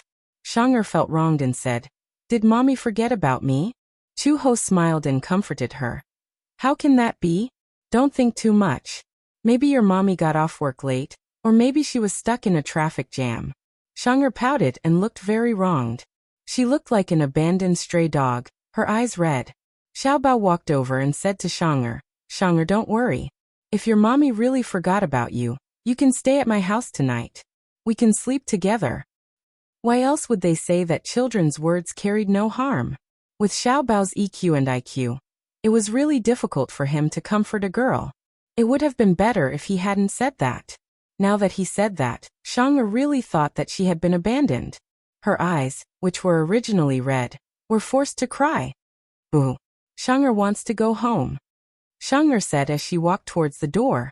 Chu-ho glared at Xiao Bao in disappointment and poked his head. "Do you know how to coax girls?" Xiao Bao was speechless. Chu-ho said, "You'll only scare Xiang if you say that." The child was so young.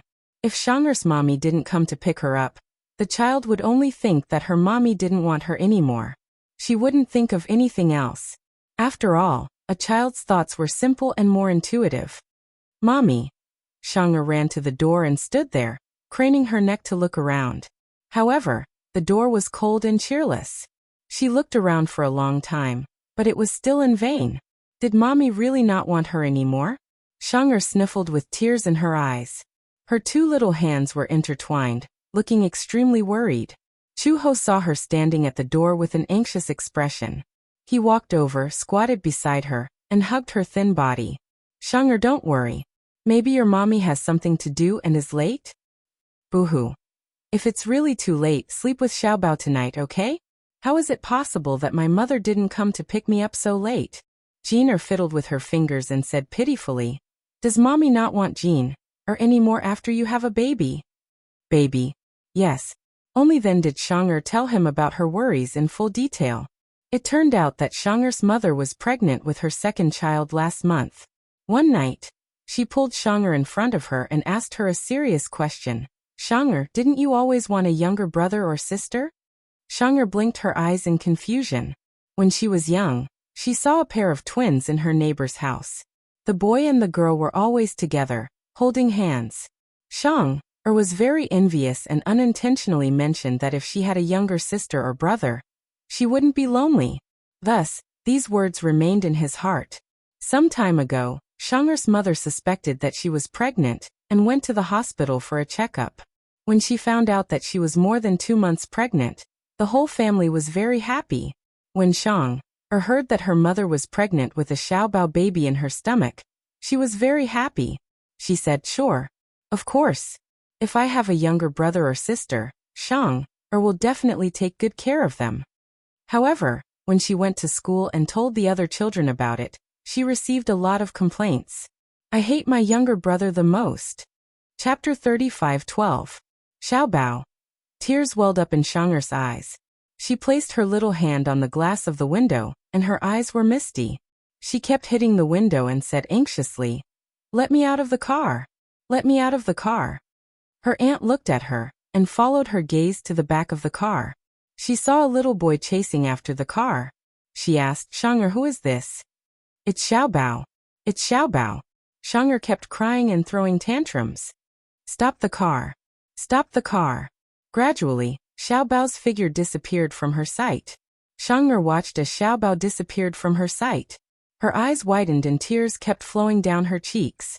Xiao Bao watched as the car slowly left. He had used up all his energy, but his body was gradually losing strength. His body was on the verge of collapsing and he fell limp to the ground. Shang. Xiao Bao clenched his little fists and said helplessly, "Don't go." Ever since Xiao left, Xiao Bao had been completely depressed. Even his appetite was not that good. He was depressed in school. When he got home, he would casually eat a few mouthfuls of rice and then run upstairs. He only knew how to lock himself in his room, depressed and lifeless. Chu-ho knew that he was in a bad mood because Xiang had transferred schools. However, as an elder, he did not know how to show his concern, so he just let him be. He was afraid that his depression would not dissipate anytime soon. He could only hope that he would accept this fact after a long time. Gu Jinglian, on the other hand, did not know what to do with this child. He heard from Uncle Fu that Xiao Bao had been depressed since Xiang transferred schools, but he did not say anything. Uncle Fu said, "Xiao Bao is so young. I didn't expect him to have his first awakening of love. I feel that he likes Xiang a little. Now that Xiang is gone, he must be lonely. How could such a young child know anything about love?" Gu Jinglian was speechless. "I thought he had always been heartless. I didn't expect him to lock himself in his room all day over such a small matter." Uncle Fu suddenly asked cautiously, "Master, are you leaving early tomorrow morning?" "Yes. I've heard that there are many war zones in North Africa right now. Soldiers are fighting nonstop. You must be very careful when you go there this time." "Don't worry. The Gu family had a special pass. Even if they were to pass through the war zone, there would not be any mishaps. I'm not worried about those war zones. I'm just worried. When I'm not around, take good care of Xiao Bao. Don't worry about anything else." After that, Gu Jinglian said, "I'm going to rest. Go and see if Xiao Bao is asleep." Yes. Uncle Fu left the room. As soon as he left, Chu-ho entered the room and saw him sitting in front of the desk, reading a pile of documents. Most of these documents were from the military headquarters in North Africa. Some of them were the prospectus of Hurricane Group and the acquisition proposal. To put it bluntly, Hurricane Group was going to compete with the Gu family for territory. However, Hurricane Group's methods this time were quite strong. Gu Jinglian originally thought that this acquisition proposal was outlined by Gong Jie. However, when he reached the end, he saw an unfamiliar name, Gong Fan. Gong Fan?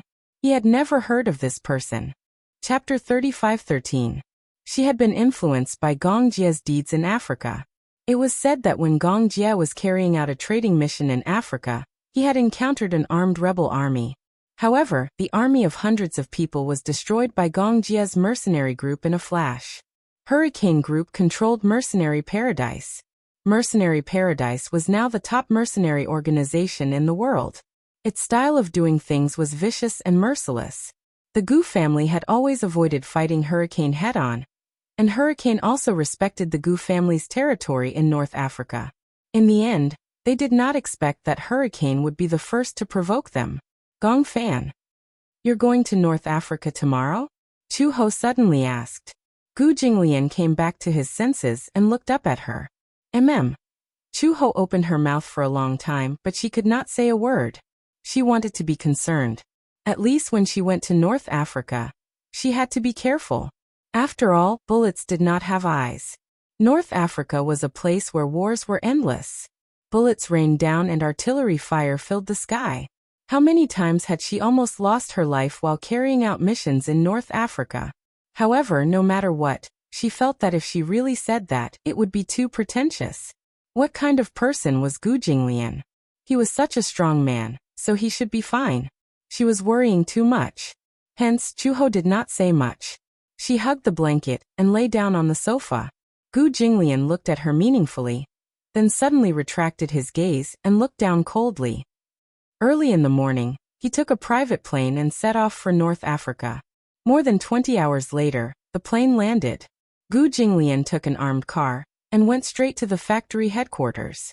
Along the way, there was continuous artillery fire. Accompanied by the sound of gunshots, the car passed countless battle lines. On the road, by the bridge, by the river, everywhere he looked was filled with casualties. Recently, the war in North Africa has become more and more raging. The senior officer sitting next to Gu Jinglian sighed and said. He was the senior officer appointed by the Gu family in North Africa to be in charge of all the affairs of the factory in North Africa. His name was Gu Yan, and he was a branch of the Gu family. He was very capable when it came to handling matters. Gu Jinglian said coldly, "There is only business when there is war, isn't there?" That's true. Gu Yan did not deny it. However, Hurricane Group's recent expansion has been very aggressive. I saw that there was a very unfamiliar name at the end of these documents. Gu Jinglian casually threw a document bag at him and suddenly asked, "Who is Gong Fan?" Gong Fan. I've never heard of this name. Gu Jinglian turned around and raised an eyebrow coldly. This person doesn't seem to be in charge of North Africa. Gong Jie used to be in charge of North Africa's affairs. However, the so-called executor was the person in North Africa. I heard, this Gong Fan has a big background. Big what background? The Hurricane Group has been brewing a mysterious plan all this time. However, no one is Fan's big's eyes big. I only know that Gong Fan is an important part of this plan. Gu Jinglian grunted and closed his eyes to rest. The road was bumpy. Fortunately, the car's off-road performance was top-notch, so it did not feel much bumpiness. After more than 20 hours of travel, he looked indescribably tired.